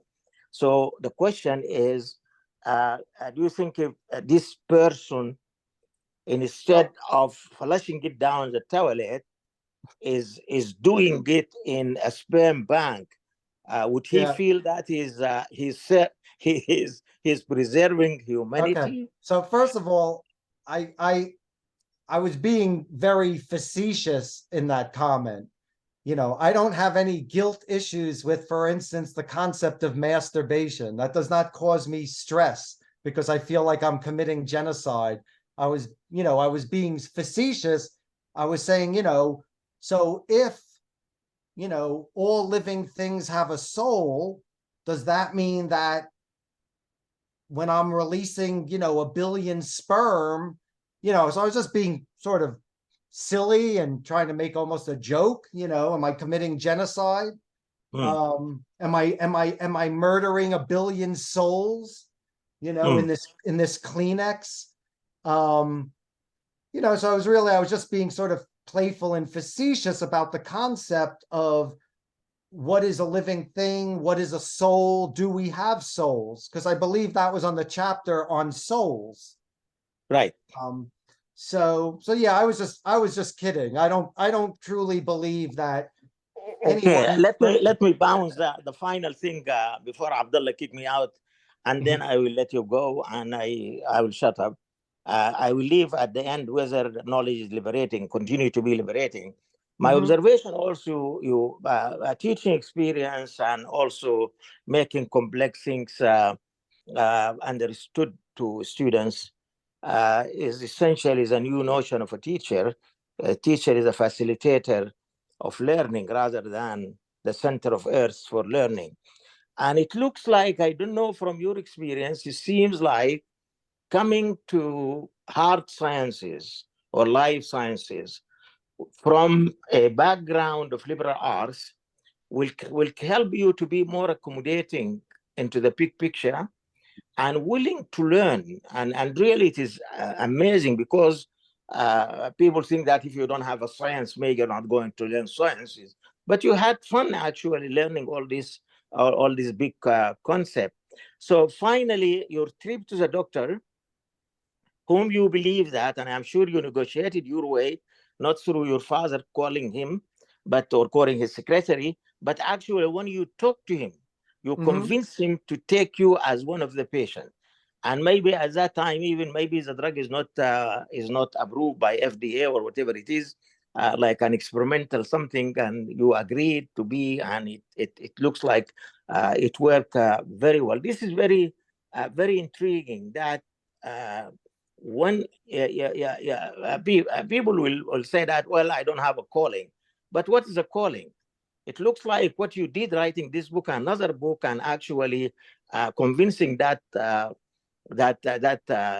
researcher physician to take you as one is amazing. And finally, your description when you are trying to ask your doctor before the science doctor in Washington, D.C., when you are trying to tell him you are mature enough to know that you want him to tell you what actually he prescribed to you, he should tell you. But essentially, he didn't. He said, okay, maybe, all righty. And then you said that and he was waiting for the next sausage link to enter. Amazing. Amazing how you describe it, because it looks like from the patient point of view, this is how a patient would feel at that time. Thank you. Sure. Well, I'm glad. I hope all of you, enjoyed the read of Icarus, and found it entertaining. Not difficult to get through. So I'm glad you all found various parts that that you found interesting or intelligent or entertaining. Whatever the case, as a writer, I'm glad that that if any of you found anything of value in the read. So yeah, I guess quickly, I'm sorry, but quickly, because you mentioned that. Actually, when you mention echoes, and if wanted to be in the environment in which you are talking about, we'll go and put the music of the music there, the echoes music, or if you are talking about Sid Barrett, when you didn't take a bath for a long time, and said minus their minus his musical intellect. There are things that you mention actually become part of the environment of the book. And as a reader, actually, most of the time when you mention something, I go to it and I put the music on and I read the passage. It's amazing. Thank you. Well, that's very cool that you, I'm glad that it inspired you to listen to Pink Floyd's Echoes. Yeah, and Sid Barrett was the founding member of Pink Floyd, but he ended up doing too much LSD, and he ended up in a mental hospital and eventually had to leave the band. And by the time they became a big famous success, like with Dark Side of the Moon, at that point Sid Barrett was hospitalized. So yes, so I said, I made a reference, I was becoming Sid Barrett but without the musical talent. But I'm glad you picked up on Echoes, and it inspired you to listen. It's a very interesting piece of music. So anyway, anyone else? There is. I think Hanan, Dr. Hanan. Oh, hello. Thank you so much, Matthew, for being here. I have to admit, I didn't read the book, but from the session now and what I gather, very fascinating the way you put it for us. And I think I am impressed because you said you asked the question if there is God or no God at age of 3 or 5 years old, which is quite very young. And I admit here that I have the same questions when I was a child, but I was 7 years old, and I didn't worry at home from asking the question. My parents were very open-minded, but when I was 13, I was more daring when I was in high school to ask a religion teacher, and I was told off very harshly. So that was my last to their asking. I'm just intrigued, and I'm not an atheist, just to clear it. That's but, okay. Yeah. My point, you have a very urgent question about knowing about God and where we are heading. And you went through a lot, actually. The question gave you so hard time, I gather. But you have, you wrote the book of God part of the brain after this book, isn't it? No, I wrote Icarus after. God part came first. Right. Well, maybe you weren't here earlier, but I explained that after I wrote God Part of the Brain, when I would do interviews, people would ask, where did that book come from? So I thought I had an interesting backstory. So then I wrote, as like a prequel to God Part, I wrote Icarus of Brooklyn. Right. It's actually fascinating the way you explain that a part of our brain, or our brain is engineered in a way to have spiritual elements. Beliefs, yeah. Yeah. So how do you feel about this concept? Is this question still urgent for you, or you put it aside and it's behind you, and you believe in what you believe, and that's it? That's pretty much it. I believe in, I believe in that we are wired to believe in these things, then that's all it is, just part of our wiring, and that there otherwise is no soul, there is no afterlife waiting for me, there are no gods, there are no ghosts, there are no spirits. So yes, I'm confident at this point that that's the case. Now, who knows, when I die, I might, suddenly be somewhere and I'll be like, oh, look at that, I was wrong.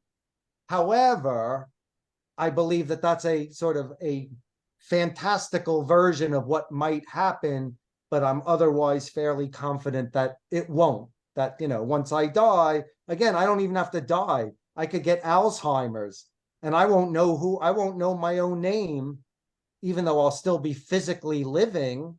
My soul, Matthew, my conscious experience will already be, gone. So I don't believe that there's an eternal soul that, so yes, I'm fairly confident in what I believe at this point, or what I don't believe at this point. Right. May I ask you, are you, so usually do you have urgent questions about other stuff in life? Let's say, for example, the universe. There is a lot of mysteries, and scientists trying to still discover and reveal a lot of it. Have you had the same tendency, or the question that's so burning that you? Sure. It's a good question. So, for instance, I believe that science, even at this point, even though there are still things unresolved, that for the most part, from the first milliseconds, nanoseconds of the Big Bang to the present, we have a fairly full understanding of the physical evolution of our universe, of the stars, of the planets, of life on Earth. I believe in Big Bang theory. I believe that this universe will go through a series of expansions and contractions, infinite Big Bangs that will keep reoccurring with new universes unfolding. As far as like, what's the question? If someone asked me like, well, what will happen after the next implosion of the universe? What will the next universe be like? I can't answer. I can't answer what happened before this universe or what is coming in coming universes. I don't know if there are alternate universes or a multiverse where everything that could possibly be happening is happening all at once, all the time. All of these things are possibilities. I guess I'm not concerned with them. Call it selfish, but my only concern at the moment is what's happening with this guy, Matthew, now and in this lifetime. Mm-hmm. So will science ever be able to answer what will happen, what came before the Big Bang? I don't believe they will. I don't believe that there's any measure of information prior to the Big Bang. So I don't believe science will ever be able to answer that question. I don't believe that the simple fact that we might not know certain things about the physical universe, however, is a justification to believe in magic. Like, well, if science can't explain it, there must be a magical solution. So just because there might be things that we haven't answered or may never answer as humans, there might be things beyond our scope, beyond what our senses can even pick up in the universe. But that to me is not, again, a justification to allow belief that there must be a spiritual reality then. And I think a lot of people kind of like to use that logic, like, well, if there are things science can't solve, it means there's very possibly a spiritual universe. We just haven't solved it yet. It's one of those things we just haven't gotten around to understanding. And to me, that's a big leap of faith. And I tend to lean on the fact that there do seem to be parts of the brain that are engaging us to see the world, to see reality this way, through this lens.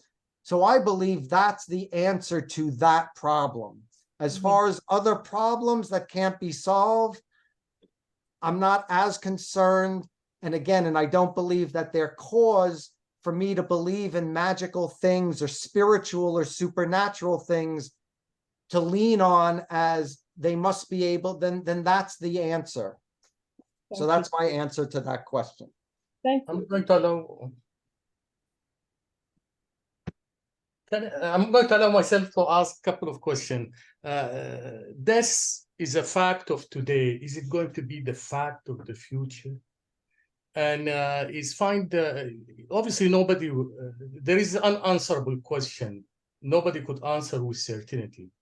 Is spiritual content is what we aiming for rather than God exists or doesn't? These are my questions. And Okay. because the religious have found the pathway, I in one of your Matthews in the book said his parent told him, hold on and work hard, maybe you pull up to safety. And the religion provide that path to spiritual content, at least at that age. I have a kid who's asking me the question you ask yourself, but my whole strategy is what your Matthew's parent said. Matthew think his parent is dealing with it, and I think if I could get him from religion to spiritual content, which is for me, I'm not sure, but it looks like just a coping mechanism, spiritual content. Well, first of all, it depends what you mean by spiritual contentment. Again, I'm not a spiritual person. I believe in a purely secular, humanistic view of reality. But I still believe that a person can possess contentment, whether you want to call it spiritual contentment, but one can sort of have a relaxed, peaceful, come to a place of inner peace by accepting what is and what isn't. So for myself, I think I've found a certain degree of inner peace in my disbelief, a sense of inner peace in it's okay if I'm a being that's an accident in a vast universe in which I have no ultimate meaning or purpose and will only be here for another blink of the eye and then I'm gone. And I've come to terms and accepted that's my reality most likely. And I don't know, I think I'm fairly at peace with those things. Look, I never got married. I don't have children. Maybe if I had children, I would have a need to feel that my children are safe to have inner peace. So I don't have to worry about that. And maybe that would make me turn to God because I'd be so concerned about my children's, life and health that maybe I would get so scared for them that would churn up a need to believe in a higher power. So I'm only responsible for myself. To a certain extent, that's a luxury that I have. But, I would say that I live with a certain degree of we can even call it in quotation, spiritual contentment.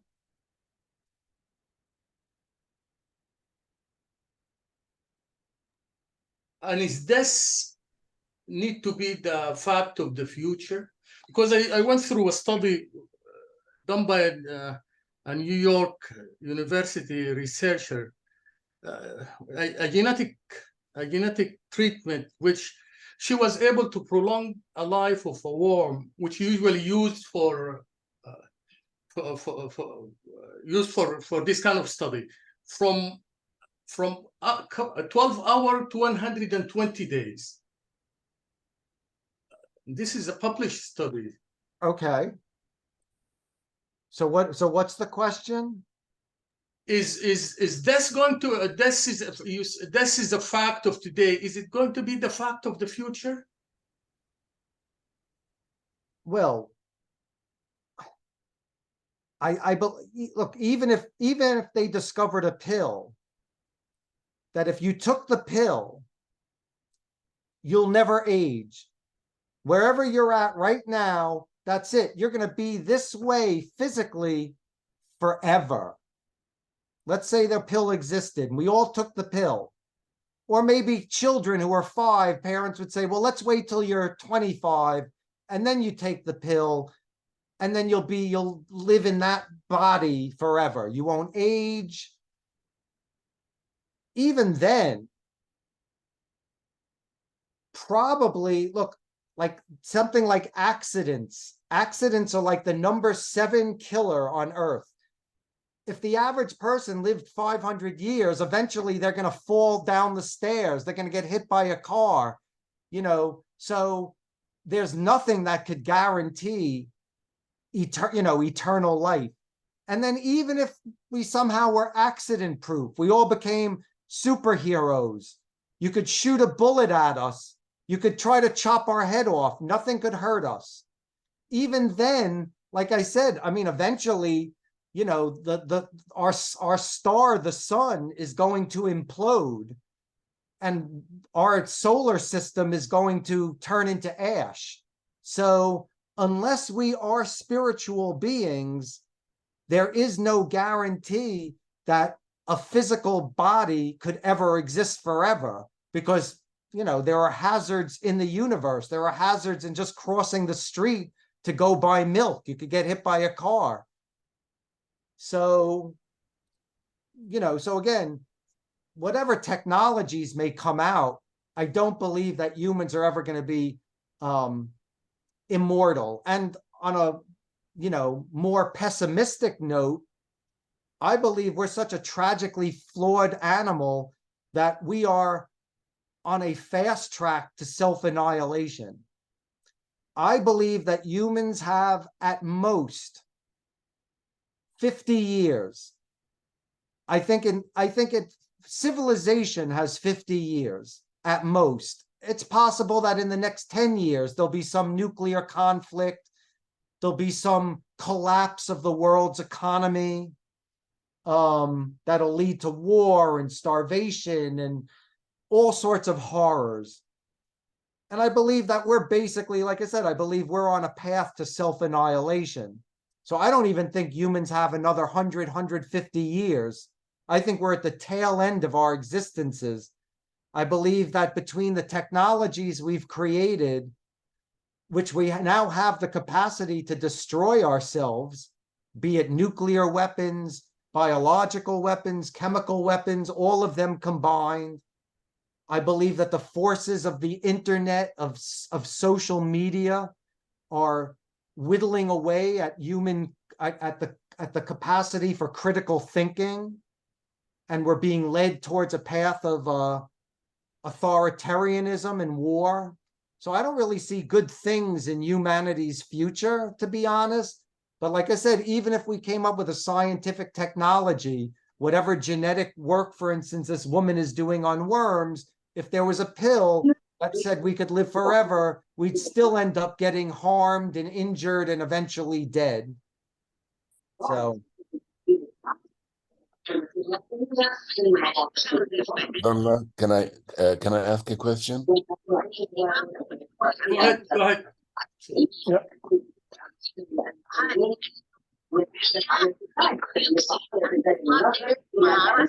Yeah. Hi, Matthew.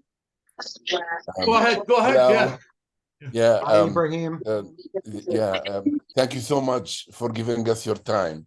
Just a wonderful to hear you, and I'm so looking forward to seeing. I don't know why we're reading this book. We should have read God Part of the Brain first. So anyhow, that is a good enticement for it. And I just have a comment and many questions. I'm just trying to sway away from I mean, I see, I get what you going for, and I do respect and enjoy everything that you said about your beliefs. The comment that I have, of course, I mean, the last comment that you said about human beings being flawed, you couldn't be more right, and especially in this forum, because all of them who are here, all of us right now, we are seeing this. I mean, it's a virtual existence. You know what's going on in Sudan, and we don't have a country anymore, right? I mean, it's so sad, and just makes me emotional and angry. I mean, it's the worst of humanity. And just before I came to join your talk, there is this little girl who asked her father, who happens to be a friend of ours, and she said, Dad, whenever they kill someone, they say Allahu Akbar. And I know that you know this. And do they know what they're saying? And this is a kid, a child. So it is a construct of brain. I mean, since time immemorial, we've been thinking of something that is a supernatural power, call it whatever it is. I know that there is no time, but I just want to add, first of all, the idea of your childhood. I mean, you bring it so nicely, and talking about 4, not only 2 parents, but the 4 who were there basically to lead you to who you are right now. What were the effect in, because the idea of death, as Shaza said before, death in Sudan, or death in third world countries, death in third world countries in general is not a big issue. I mean, the statistics here shows that about 60% of 46 years older have never been to a cemetery, while children see dead people, children like 5 years old and so on. Maybe this is something that is specific to poverty, but has nothing to do with this. Maybe it's specific to rural areas, but we were told, and I don't think we'd like to have this pill that's going to be very boring to live more than we'd like to live. So what was the influence of your parents on you, do you think? I mean, honestly, how did they kind of shape your mind? And if this is true, Matthew, you must have been a handful of a kid. I mean, if I were your parents, you would have another thing. Okay, so this is one. The second thing is, where did you find the strengths? Now we have all over our streets over here in the West Coast, where, or in San Francisco, where you have all of these opioids, and we're just invaded every day by a new kind of drug. Where did you find the strengths? And I'm not saying the mental, physical strengths, but the psychological strengths, because the psyche aspect of it, the spirit of it, that you were able to find a doctor and decide, like, I'm going to heal and I'm going to take care of this. There is this. Another thing, this is maybe of the topic. What is the name of the wine? How do you pronounce it? Manischewitz. Manischewitz. Is this a Hebrew name or it is? It's a brand of a very sweet red wine that is used as the ceremonial wine at a Passover dinner. I never had it. I went to so many Passovers, they never offered it. I have to call them. Okay, yes. Yeah, it's called. You know, this is the thing though. It's probably an American thing. Certainly, in all the families I know, the Jewish American families I know, Manischewitz is the brand. Some people use other versions, but it's a very sweet and high potent. I think it's like a 14% alcohol, 15% alcohol wine that's very sweet. And it was what was served for Passover. And I guess my parents always had it in the closet. So yes, when I was a child and I would have these nightmares, sometimes my mom would give me a little cup of Manischewitz and, you know, would calm me down. But so yeah, so that's Manischewitz. So it's got alcohol in it. It's not kosher. It is. It's a kosher wine. It's kosher. Yeah, it's a kosher wine. And yes, it has alcohol in it. It's yeah, okay. Because I looked it up. It has the kosher seal, so it's a kosher wine. It's, you know, it's definitely kosher. It's a Jewish, it's like a Jewish brand, I think. Okay. I looked it up and apparently it's still going very strong. I'm even looking at the stocks right now. So, you know, yeah. So this is, and about your mom, she seems to be a formidable woman. So, yeah, you know, you asked about how I was raised and how that affected me. You know, so my parents provided me and my sister with a very stable home. I mean, my parents would fight. It wasn't the most perfect utopian relationship in the world, but they both worked. We had a beautiful home. We had a summer house in Connecticut. I went to good schools. And more than anything, I was given lots of freedom. You know, I think my parents felt like as long as he gets A's in school, we won't bother him. So nobody bothered me. I was kind of a free-range child since I was young. And more than anything, my parents provided me with the freedom to make mistakes, the freedom to get into trouble.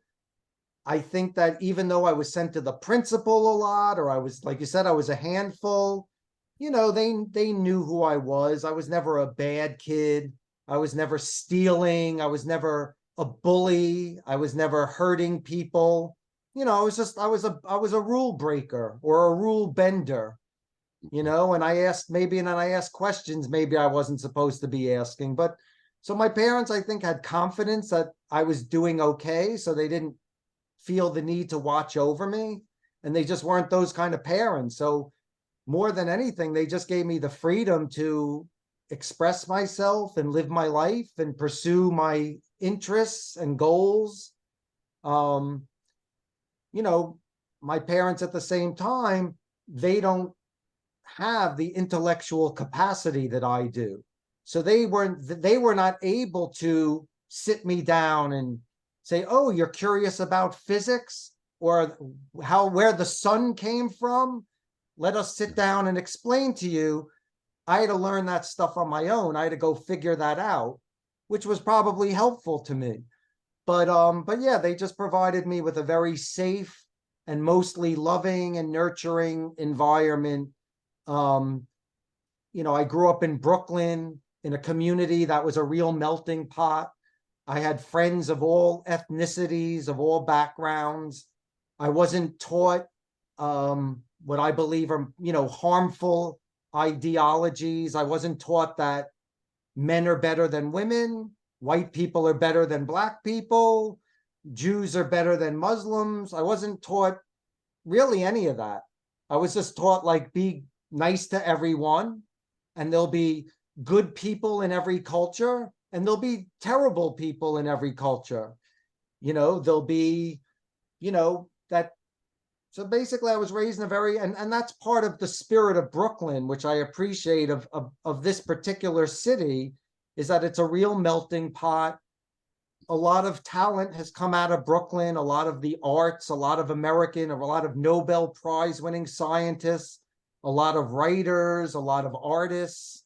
So I was raised in a particularly, somewhat progressive and evolved society that allowed me to pursue my creativity and my curiosity.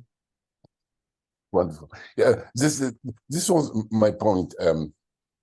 This freedom and this liberal attitude towards life and equality, I suppose, and something that was inculcated in you from the parents.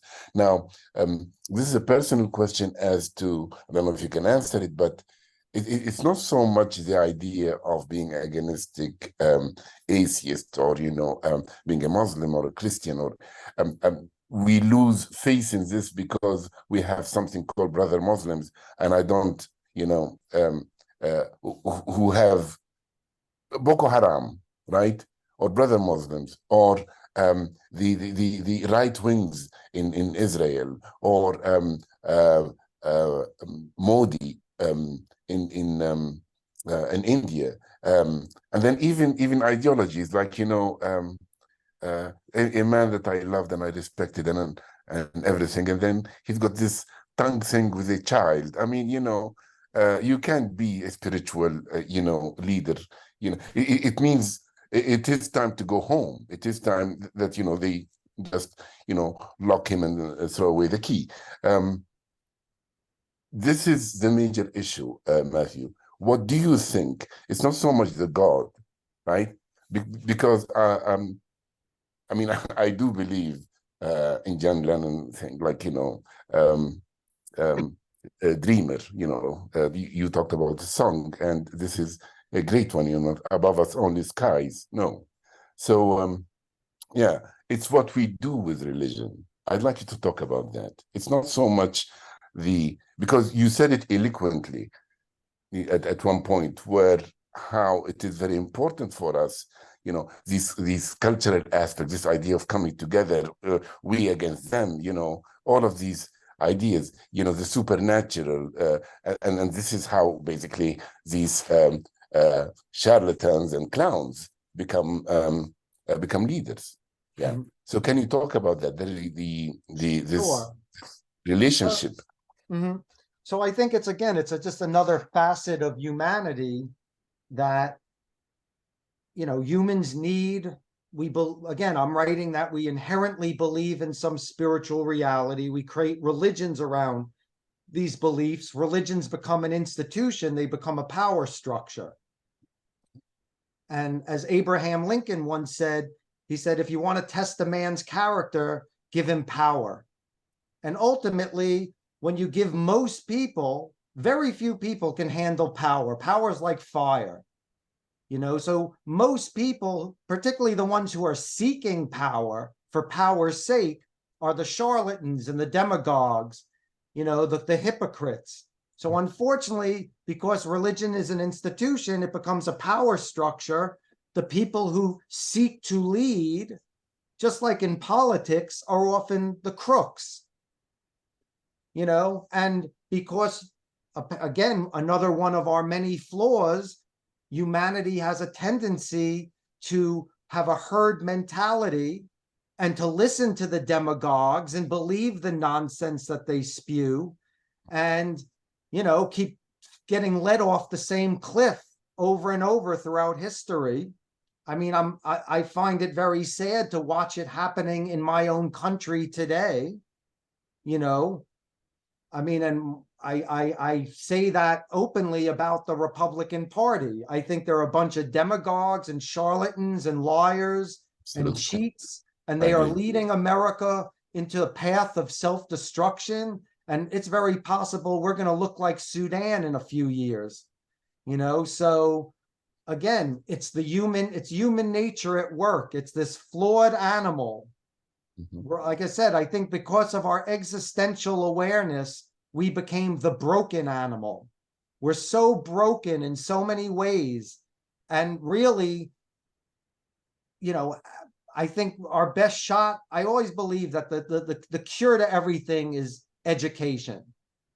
Sure. People having to be properly educated. Now, to do that, you have to have a group of people who can assemble a proper education and then implement that proper education. Part of that for me would mean people having to leave their religious beliefs behind to be secularly educated. And in terms of also what we're talking about religion, you know, religion, all religious groups proclaim themselves to have moral authority. Like the mere fact that they're saying, well, we believe in this God, therefore I'm a righteous person. So if I'm sleeping with children or raping people or stealing money from the church, I'm still righteous, which obviously is BS. You know, so I believe that the cure to humanity's ills is proper education. And that proper education would entail a secular education, educating all over the world where we're teaching that we're all equal, that we're all in this struggle called life together, and that we have to come up with solutions to embrace one another as a brotherhood, or we're doomed.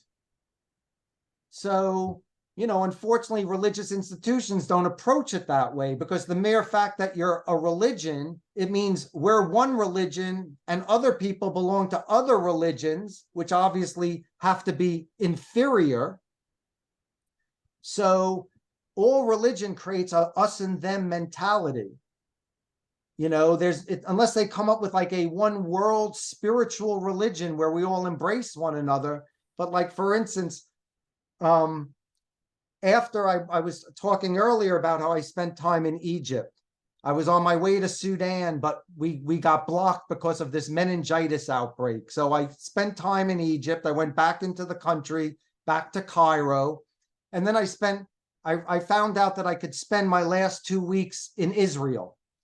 And I'm, you know, even though I'm a secular Jew, you know, I knew that as a Brooklyn Jew, that was sort of some version of my identity, even though I was never religious. I was like, well, I'm so close, I should go to Israel. So I went to Israel and I had this insane experience, and I'll fast forward. But at one point I had a crazy day.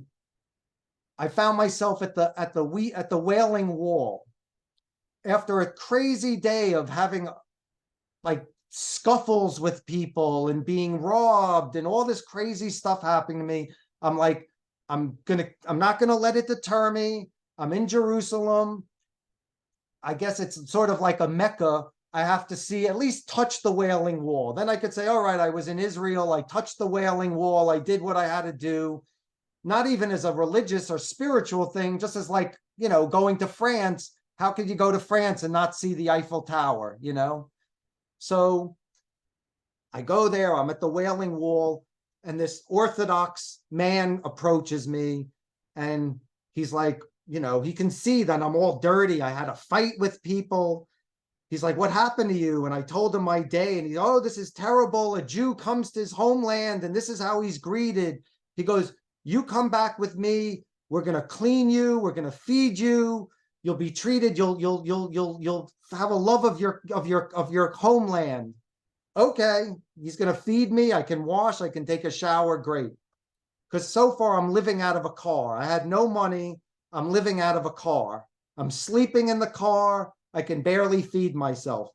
So he takes me to this compound. There's like you know, they have to open a gate with barbed wires. It's like this religious community, ultra religious, ultra Orthodox religious community in Israel. And they take me in, and I'm like, can I take a shower? They're like, you're going to take a shower, then we're going to all have a communal dinner.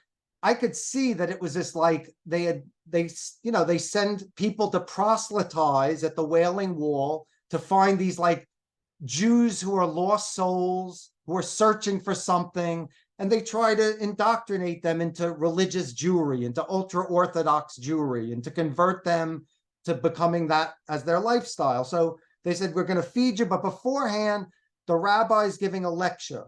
So you're going to sit in on the lecture. They were already trying to indoctrinate me. You have to sit in the lecture, and then afterwards, we're all going to eat together, have a communal dinner. It's going to be beautiful. All right, fine. I'll sit in the lecture.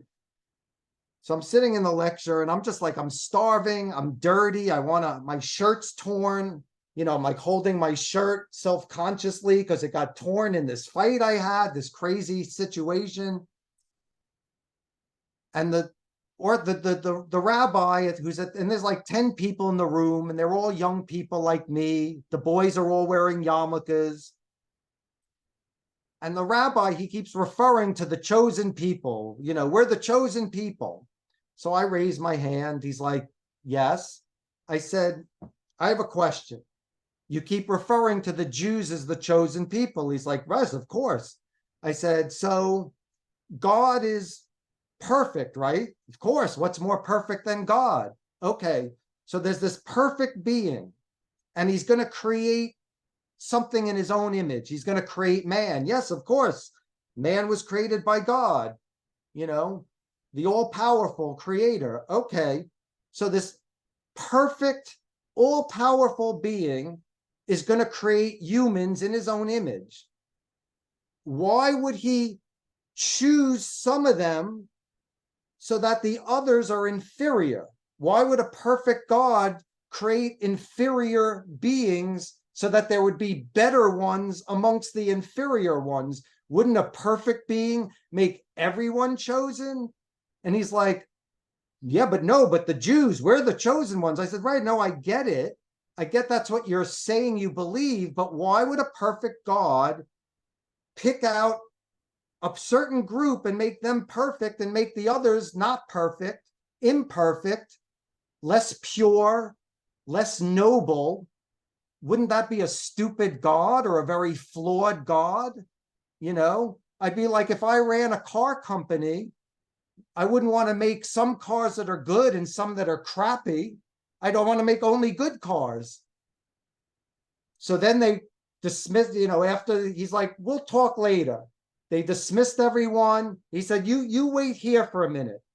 I see the guy, the rabbi who was speaking and giving the class, speaking at the doorway to the guy who brought me in. They're whispering. The guy comes in, he goes, come with me. He takes me by the elbow. He's like pulling me. He's like, I'm like, where are we going? I'm like, am I going to get to eat now? And he's like, come with me. He was like, don't talk to anyone. Don't say a word to anyone.